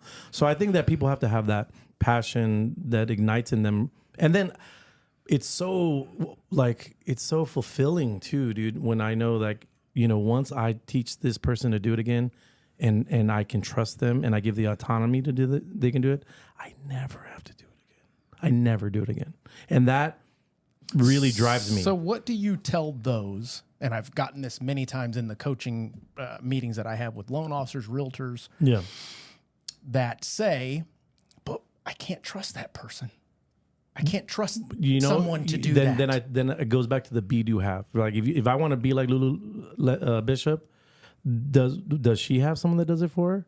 Yes, I haven't looked at a contract and no. I don't even know how to log in. I don't even know how to log into Loop. Like she sends it to me and then I approve it. So it goes back to the be do have. Then they have not humbled themselves to want to be like someone that does that kills it more than them or better than them. So that goes back to the be do have thing, right? So Well, more so the no one can do it as good as I do, though. Okay, but you have to Does that respect make sense? but you have to respect your time. Absolutely. Money can be made and lost and everything else. Money, it can be a roller coaster, but it's coming. Yes. It's energy. it's Time energy. you will never get back. Never. So by you wasting time, and it's a waste of your time, and it's a waste of your talent, and it's a waste of your purpose, because again, we're in the lead gen business. Doing those mundane things that somebody else can do for us and should do for us. And if you don't trust that person, then you didn't make a good hire. Yeah. That's what I was looking for. Is Yeah. you can't wait for the perfect person to come along. No offense to before anyone you that let hires go. their family. I don't hire my family because I can't I don't fire my anymore. family. That's right. I don't hire. I can't fire. So I'm always You're like, preaching to the choir after this year. Yeah, I know. Yeah. Like, So I'm like your tia is the best at this. There's 8 billion people on earth, but your tia is the best. Like that's what crazy. are the odds? I know. Yeah, Wow. yeah. What a family. you know? find. Yeah. No, they just grabbed someone and said, I need help. You know. Now, and yeah. that's right. Instead of going through the process of like, all right, who's going to be the best at this? And it goes back to your personality profile. Are Disc you assess- I was just getting ready to disc, say, yep. motivating factors and like, you know, are you people tend to grab someone just like themselves. Like I've now duplicated myself. That's the worst thing you could ever do, dude. Yeah. You know what I My mean? showing agent is very much like me, but 20 years ago, that's scary. That's really scary. Why? That should ignite you because she's gonna move your ass out of the way. Well, no, sometimes we look at each other and it's truly frightening. It's like, I met her. She is like you, but she's gonna allow you to be at that point because you've already stabilized the processes and have someone doing that. Now you're just molding yourself 20 years ago, and one day she's gonna be like, "Girl, get the hell out of our way." I hope so. That's right. Oh, I know so. If you keep on that path, That's awesome. So I've got a couple of things here. Before I ask this kind of last question, I found this article. JC, if you can hit that reference, we're not talking about that cat right there, but the 5 reasons most real estate agents will fail in 2025. And I believe that we've pretty much covered every single one of these. scripts. We started with that. We sure did. I mean, literally, the idea of lead gen being what we really do, having no plan or failing to We track and definitely measure. Covered that. Number 3, lack of coachable mindset. I want to talk about that real quick. Let's do it. Because people feel that they're coachable, and I think everyone is coachable in some shape, form, or fashion. But here's where it gets messed up. Coaching, mentoring, and training all get mixed together. So we all focus on the results, right? Like I don't want to use the word hate. I dislike January and February and March because that's when everyone's getting their awards, and it's because of the results. Lulu did this much, these many transactions, not just you, but everyone. And it's like the results. But the mind goes above the results. It's the actions. What actions did we take to get those results, right? And you go as far as you can in the beginning, and then you have to have the next level, which is, you know, your potential. Someone has to unlock your potential. So Lulu doesn't do like commercial, right? But if I taught her how to do commercial, then now I've unlocked Lulu's potential. She's talking about feasibility periods instead of option periods, and she's talking about environmental assessments instead of inspections. So now I've unlocked her potential. That's right. Right? And that's where it stops. So I'm not trying to talk mess because I was in it, and I like the core, you know, those are just lead key performance indicators. That's right. That's all they are. They're really awesome ones. That's right? right. 20 great conversations a day, you know, 2 break breads, right? So those are just KPIs. And so mentorship is usually, so that's a trained KPI, right? That's not coaching. Right. Okay. Now scripted, mentorship is different. Like if I was like you're the girl that you're mentoring right now that is exactly like you, but 20 years younger and white, you're going to mentor her. And so she wants to be like Lulu. So if Lulu says jump, she says how high, and Lulu says, you do it this way, you do it that way. If I've had mentors too, I want to be like you. So whatever you tell me to do, I'm going to do that. That's mentorship. Yeah. And that's, that's a square peg and square hole. But usually it's a square peg and a round hole. And what'll happen is you're like, man, like not to talk crap, but like I don't want a 7th level with maps. I don't want to be like that. And so when you can't fit that square peg in a round hole, now you're stuck because your mentorship no longer exists, and the training you've already gotten. Coaching is the next level, which is beliefs. you have a belief system that needs to be challenged, and it has to be like totally customized to you. That's right. And you have to be willing and able and ready to accept it. Okay, because we are all like castles, and we have a moat that's around us. That is in our subconscious. Is the conscious mind is a goal getter. The subconscious mind is a subconscious mind is a goal setter. Subconscious mind is a go getter. Well, we're a castle, and there's a moat around us, and it has alligators and all this stuff. And unless you're ready to open it, and by the way, that is your subconscious and your belief systems just are water around your castle, and live if they're never challenged. And your current beliefs Your based current on belief. what you've experienced without being challenged. Yeah, and the right way. like my sphere doesn't want to hear from me, so I'm not going to call them. Or open houses don't work. Or we can go on and on, right? There's a core beliefs with all these other like beliefs around it, right?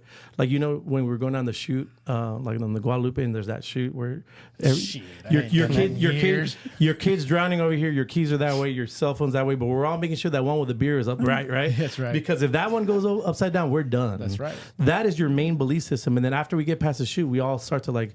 Hover back around. No, we all attach ourselves to that belief. And so if someone's not unraveling each tube, Yeah. you with me? Then you're very not much truly getting coaching. You're just trying to fit a square peg in a round hole, or you have a mentorship that's going to last as long as, Lulu's so big that she could, her universe is so big that other people's universes can fit in hers, but she's a rare breed. But if not, you're going to get peaked out on your mentorship, and you're going to learn what you need to learn. That's training. Coaching is one-on-one. Coaching is coachable. Coaching is someone that's holding you accountable on a weekly basis, and they're challenging your beliefs. And if you can get past that, then that's the only coachable thing. And you got to be ready for it. Versus just going through the motions. But it comes from within, though. Like, I've never done MAPS. MAPS was never, which is the huge coaching system I was in within it. KW. Okay. Never done it.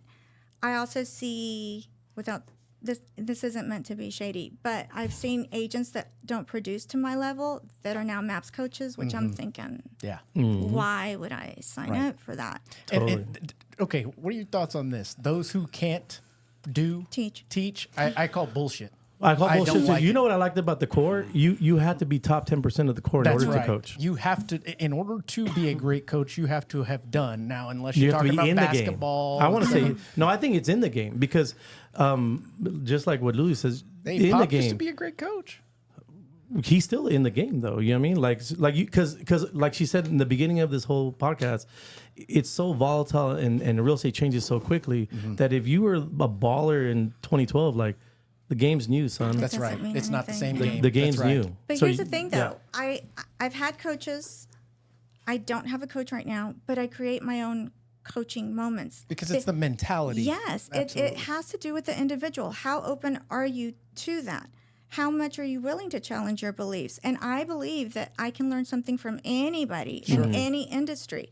So anytime I read a book, anytime I have a conversation, anytime I come across someone, what can I actually learn from them to make myself better? But you have to be self-motivated. That's right. And you can't teach that. No, you can't teach it, but you can adopt it, in my opinion. You can, but it has to come from that individual. That's though. correct. I agree. It's something that at a certain point, you've got to go, all right, I'm ready for this, whatever that may be at the time, but I'm ready for it. I think if you want to level up, you need that though.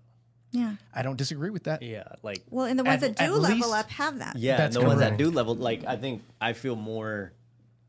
I feel, how can I put it? I feel more naive now where I am than I did when I started. Ooh, what was I listening to today? He basically said, "Isn't it strange that the more Imposter you learn, syndrome, bro. Imposter dumber syndrome. you feel. It's imposter syndrome, dude. the better you do, the weaker you feel. Yeah, the I mean, more it's like vulnerable, the more vulnerable you Yeah. are. because life is a paradox. But I think We all have imposter syndrome. Yeah. Here's another one. It's your success begins when your vulnerability starts. yes, And I've noticed that the more vulnerable I've become, the more I've achieved in life.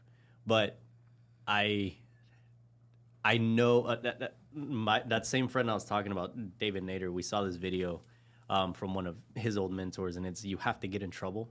And what it means and I try to find a way to get in trouble every 3 months. And what that means is, and what it means is going back to systems, right? Is I know I'm going to reach a point where I'm growing and I hit a wall and I'm like, dang, I don't know how to get out of this. I'm in trouble. So I have to think my way out of it, go look for coaches, go be vulnerable enough to level up and put a new system in play to make sure my practice has a better foundation. So can I add something to that? Yes.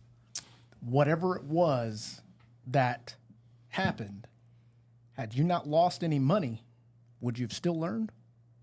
Because I feel and believe that if you're wanting to learn something you gotta- similar you to gotta poker, have some skin in right? the game. People will ask me all the time, I'm going to learn how to play poker. Yeah, bring Get it. ready to lose a lot of money. Bring it. I went, so what was it, like 4 or 5 years ago? JJ took me to the poker house. I got shit. cleaned out, Mark. I got cleaned. You got some lessons. But I got some lessons. You have to have skin in the game. I think you it's have to gotta have skin in hurt. the game. Yeah, I mean, it has the like I said earlier, the feelings is what you remember. Like, yeah, Hey, it by has the to way, hurt. that means coaching's not free because if you don't pay, you don't pay attention. That's right. That's right. And that's it. Oddly, the same concept when you're teaching a class, more people will show up, be more attentive if you charge a little bit versus it being for free. With the Yeah. finance game, I mean, you get what you pay for. Yeah, Right? too. Like my fee has been going up and up and up. Why? Because I've been getting better. And other people, I've heard them come back and they're like, Rob, I need your help. I'm like, what's your fee? Nar, at?" don't listen I was to going to this. say, Nar, no, don't about to listen come to for this. your ass, man. Well, because so it's just what it is you get what you pay for. Totally. You get what you pay for. And like the guy that you're hiring or the person like Lulu, for example, I know for a fact she's going to knock it out the park. She's worth every single penny, but Hell yeah. she's Right. been through it to get there. Right. Right. And you don't just wake up and become Lulu. That's why You it's so gotta go weird that through someone's it. like, I use my nephew. He just got his license. I was like, this is the biggest asset you've ever had. That's crazy. That's I wild to me. wouldn't trust my nephew to drive my car. That's awesome. And like in the finance game, you want an advisor who's been through it. Absolutely. Yeah. Right? Like Absolutely. I got through. I always say COVID gave me 4 years of Yeah. experience in one. Like you want an advisor who knows the feelings and the emotions and the cyclical nature of everything you're going through. They're going to be expensive. Absolutely. And I Just like a lawyer. That's like it's a lawyer. tough that we're saying all of this, and there are plenty of newer to the business realtors, loan officers that are listening to this that aren't homeowners, that have not flipped properties, haven't had investment properties, haven't. I mean, I can go down the list of the experiences we have in this room. That doesn't mean that you're less of a person or anything like that. But Grab you a need to mentor. start. Grab a coach. That's where I was getting with that. It's Grab a mentor, grab a start coach. failing, start trying new things, get Yeah. a little bit more uncomfortable each day to the Every point day. that you do try. I mean, the trainings that I do, like the one that shift happens, I tell you, I'm going to advance your career 5 years in an hour and a half. And not Strong. just real Yeah. estate. JJ's actually mentored me. Yeah. And some things I've learned from him, I've implemented in my practice. And I get asked, well, what advisor did you get that from? I was like, it was actually a real estate mentor, agent. yeah. Like it was actually my buddy JJ. And I've always said I wouldn't be here if it wasn't for JJ. That's awesome. I've told him to his face. I've always said like I will not.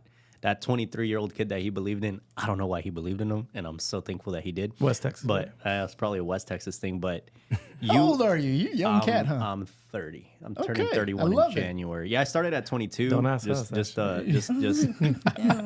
Just a couple bucks, a credit card, and delusion. But Delusion's And part of belief. it. Delusion, belief, delusion, yeah, I've always- delusion's part of it. delusion has You to be. almost yeah. have to be. Yeah, you almost have. I mean, no one's gonna believe in you. What the did you way think? believe in yourself. What did you I think don't when know. they told you 87% of or 97%, 92% of realtors fail? I was like, not me, right? Remember that stat? Yeah, no, I was like, not me. I knew it wasn't me. I made rookie of the Yeah, year. but that delusion, the Lulu is part of You, it. you Did any So of y'all the- get coached or what is it called?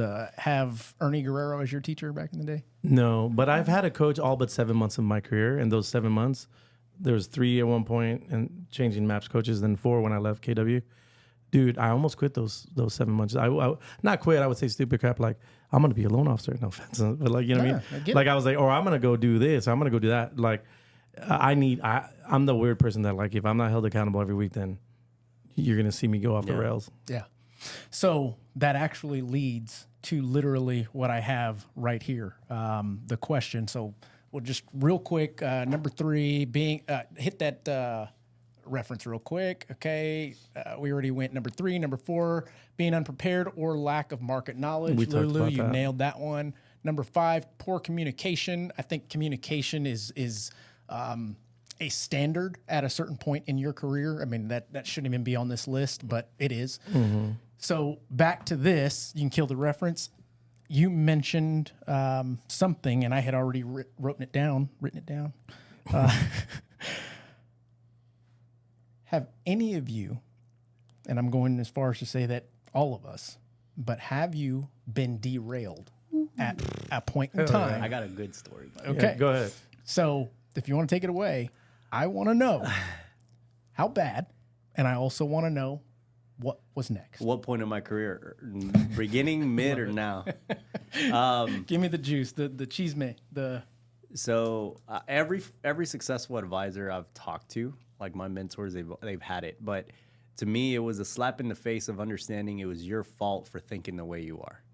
So my mentor, and I'll try to write it down, but I remember I went one time to his office. I was like, I don't think this is for me. And it was like the building of the business, the getting book of, and he said, all right, so you got a 100% chance of succeeding. He goes, have you made the phone calls? No. All right, -40. All right, and now we're at 60. He goes, have you studied for this exam? No. All right, so -30, right? So this, you get the gist. He went continuously down. Mark, I was at a -60% chance of succeeding. And he said it's because you're not doing these things. That's awesome. That is a very good way to put perspective in your corner. Yeah, he's like, this is all you control, right? Like That's this isn't right. like your boss telling you this is the stuff. I looked at the -60 and I was like, I suck. Like it is my fault for wanting to get derailed. That's right. Right. So the reason I think I'm not good at this is because I haven't put myself in positions to get better. So I remember, and we laugh about it now when we talk, because he's like, I don't even remember what I told you. I just remember you sucked. And I was like, but it's that slap in the face of like, I'm getting derailed because it's me. Is it a slap in the face or is it perspective based on reality? Yeah, it's perspective. Yeah, I mean, it was my fault, right? And like someone else's reality compared to your state of mind or perception of what it correct. is. So getting derailed, I think, comes from you not having the systems, having everything involved. Like if you're getting derailed, it's because you yourself haven't put yourself in a position to get better and better and better and better and better. Yeah. So like one of my favorite books is Outwitting the Devil, right? Okay. By Napoleon Hill. And he just says the devil is you drifting, right? I'm going to go to the gym and get in shape. That's the goal. And then one day you're like, I'm going to take today off. So you drifted. I'm going to take the second day off. So you drifted. And the third day. And before you know it, you completely drifted from the plan. So I think people get derailed because they completely drift away from what they were doing. And so when he showed me this was probably 2017 or 18.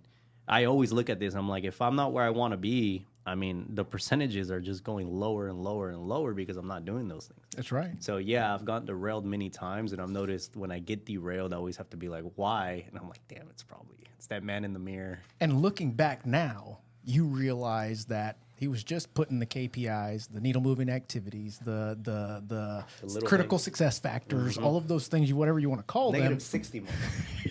You suck. That's hard. -60. You suck. You suck. Yeah, You know, opportunity has derailed me more than anything else. And then what I want to say about that I is agree, like, is, yeah. you know, like helping up Laredo KW was a derailment. I learned so much though. I don't see it as a negative. But again, when I'm doing like a 10-year plan with the people that I'm coaching, I always ask them like, who are you with and what are you doing? Because, you know, I'm coaching this girl right now and she is single and she's like, I was like, you're not going to have a boyfriend or girlfriend?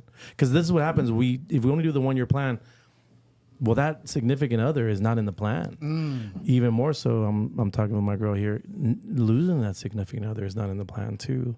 And so the biggest derailments have been opportunity because someone has recruited me out of my own business. Or you sold yourself short in your vision. I got recruited out of my own business, you know, many a time. Now I'm very careful with that. And then also the derailment of like divorce, right? Like that's a derailment, and, you know, like especially if, you know, it can be and it can't be, but and, you know, these are like the things that, you know, in the 10-year plan, or the 5-year plan, if you're not looking for those variables, right? Absolutely. Like then all of a sudden you're going to go on the highway exit and get stuck and you're like, oh no. And everyone's just keep on Passing going on you the, by. yeah. And so that derailment is for me has been stuff like a divorce or sometimes it's a death. Yeah. But it wasn't it wasn't that bad. The opportunities that come from, you know, it's the 20% rule, the Pareto theory. If you're at the top 20%, then the top 20% get all the opportunities because they're part of the top 20%, which puts them in the 10%, which puts them in the 5, which puts them in the 1, because all these opportunities are coming at you. You know how many times that people have asked me to own a mortgage company? Like a ton of times, but I'm like, nope, I ain't doing that. Or own a title company. I'm like, nope, I ain't doing that because I need to stay on the highway. Yeah.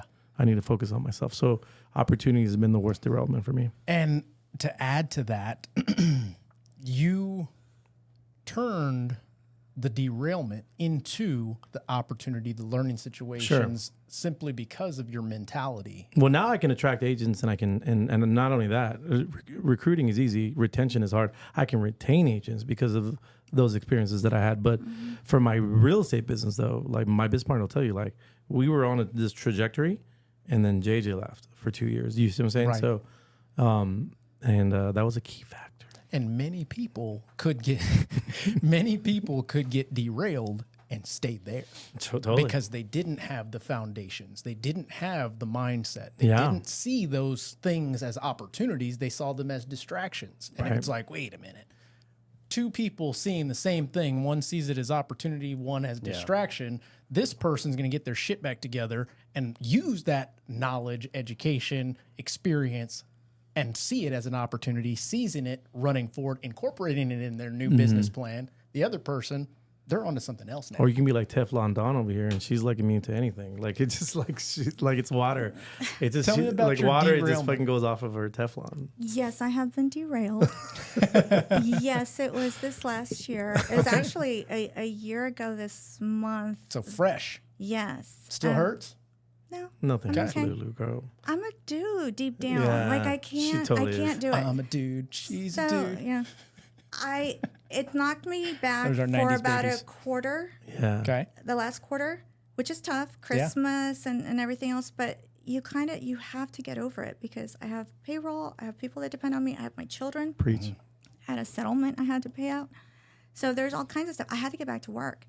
But once you let your foot off the pedal in this business, Yeah. like everything, and so That's you're right. going to feel it. And it takes a good 60 to 120 days to get back on that horse going. Yes. And so, you got to get back But out there. some You people gotta get work. paralyzed. She said she was hit back a quarter, but we've seen divorce paralyze. Yeah, right. Lulu, Agents. I've seen it bad. I mean, in my career, I'm the one that has to Yeah. deal with the assets stopping. Us too, right. us too. Oh, And- my financial planner and my CPA were like, you're never going to recover. You're never going to recover. Yeah, she's I'm fine. Like, Hold it'll my be beer. fine. Watch this. Yeah, it'll be fine. No, Hold my rosé.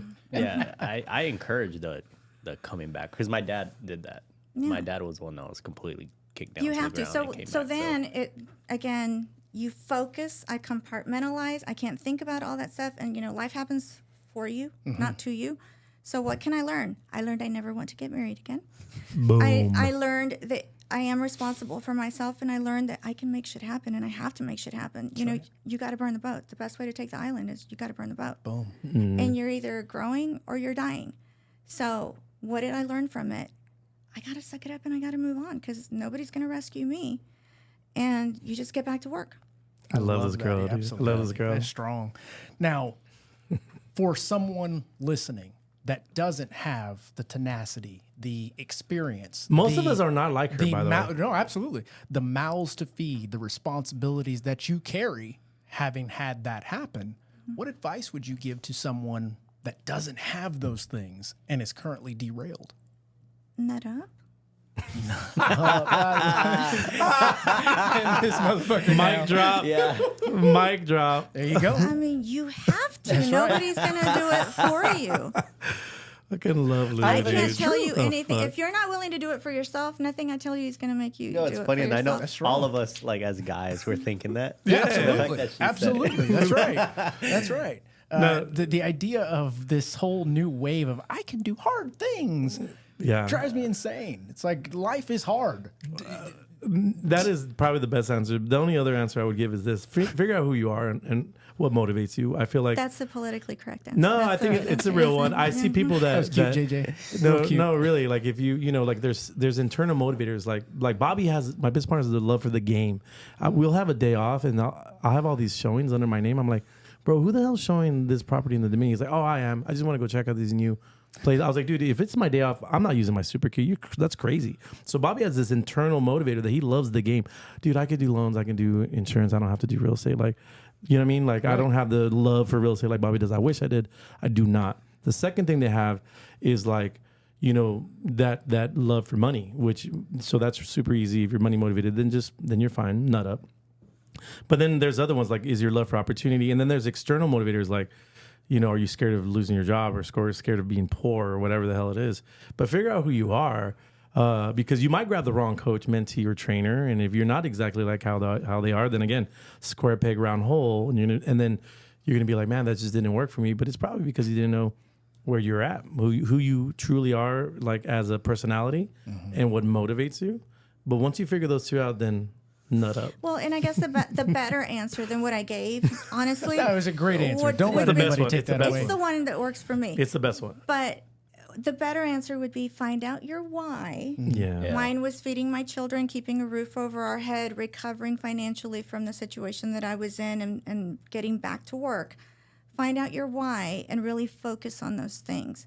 Because unhappiness comes from unmet expectations, and you cannot expect other people to live the way that you want or make your life easier, and you cannot expect situations to not occur. You have to expect the unexpected. That's right. So do not focus on that. Do not focus on your expectations. What do we tell people when we're going to give them bad news? You have to set the expectation. You have to have those conversations, and you have to have the internal dialogue to understand that what am I supposed to learn from this? How can I improve? And most importantly, how do I move on? Because I have to move on. I can't live here. Yeah. Like I say, good news fast, bad news faster. Yeah. Guys, this has been an incredible discussion. Yeah. I mean, we went there in many cases. Thanks, And JJ. and I believe that the listeners out there are going to be able to either relate to this or see it as something that they want to eventually relate to. Meaning maybe it'll light a fire under somebody's ass and go, okay, I need to get my stuff together. I let myself down last year. I let my family down last year. Maybe I shouldn't be in this industry moving forward. Maybe, but I think that the inspiration, the level of experience and articulation that was provided today allows people to make that decision and run this back and go, okay, that's what he said. Now let me go and do it. Because we can't, you can lead a horse to the water, but you can't you ever try to hold a horse's head down? Yep. Strong. But the idea behind these discussions is for us to continue to be transparent, to provide expert experience, and to have really no BS. And I appreciate you guys continuing to do that. Yeah. That's my goal for this podcast. It's continuing to go strong. I think we just hit 16,000 subscribers and growing. Congrats, it's man. Congrats. That's awesome. That's big. And is there anything else you guys want to end this off with? Give it each of you a go at it. Jump in the batting cage, swing away. I would say just everyone needs to, again, figure out who they are and then focus on a habit. There's only one resolution on New Year's resolutions. Give something all of your time, energy, and focus. And it might be as simple as just getting up earlier. Yeah. It might just be simple as like no carbs after 3. It could be as simple as, I think everyone's looking for this like genie that they rub the lamp and there's 3 wishes and they get it's not like anything that you've ever wanted ever took time and effort. So just give that one resolution or whatever you want to call it, all your time, effort, and energy, that habit. You're probably 2 habits away from like being a totally different human being that would make your dad and your mom and everyone very proud of you. So just focus on that one habit, 2025, and nut up, obviously. Boom. Yeah. That too. Robert? I think I'm going to add on to the whole knowing who you are and also respect yourself. Because if you can respect yourself and be true to what you want to do, who you want to be, then I think you're better at respecting other people and helping them with their situation. Absolutely. So I think, truly figuring out who you are, what you want to do, respecting the contracts you make to yourself. And I think in turn, you'll be able to build a good business in whatever you do because you're going to do that same thing for everybody else. That's strong. I appreciate that. Lulu, you want to kick us out? Focus on consistency. Stay up to date on knowledge. Just do one thing every single day that can move that needle and make you better. I love that. Yeah. Well, Ladies and gentlemen, those out there listening, I will reiterate a simple 5-step equation that I do believe is pretty solid in regards to business planning for 2025. Whether you had a great year, a mediocre year, maybe this isn't the business for you. Sooner is better, obviously, to determine what you're going to do next. But number one, ask yourself, what did you do in your business last year that you would like to change? Something that you'd like to remove, etc. Next thing, how much do you want to make? What is that one thing that allows you to get to the bigger things in life, and break it down? Allow yourself to go through that process. The second thing is tracking. Make sure you track what you do, because if you are essentially throwing things up against the wall, nothing's going to stick. You've got to make sure to track that so you can know what you're adjusting, what you are implementing the next year to make you successful. The third is how much do you want to take home? A lot of folks focus on GCI, which is the gross income. I tend to flip that upside down because it takes money to make money, and you got to make sure that you account and equate those things into the calculation. We already talked about what you want to change in your business. The last thing, write it down. Find an accountability partner. It doesn't have to be a coach. It can be a mentor. It can be somebody that you trust. But make sure that that person is going to truly hold you accountable. I think the best asset that you can have is somebody that will be brutally honest with you always. If you guys are getting something out of these discussions, hopefully you got something out of this one, because if you didn't, it's probably time to get out of the business. Make sure to like, subscribe, share this with a friend.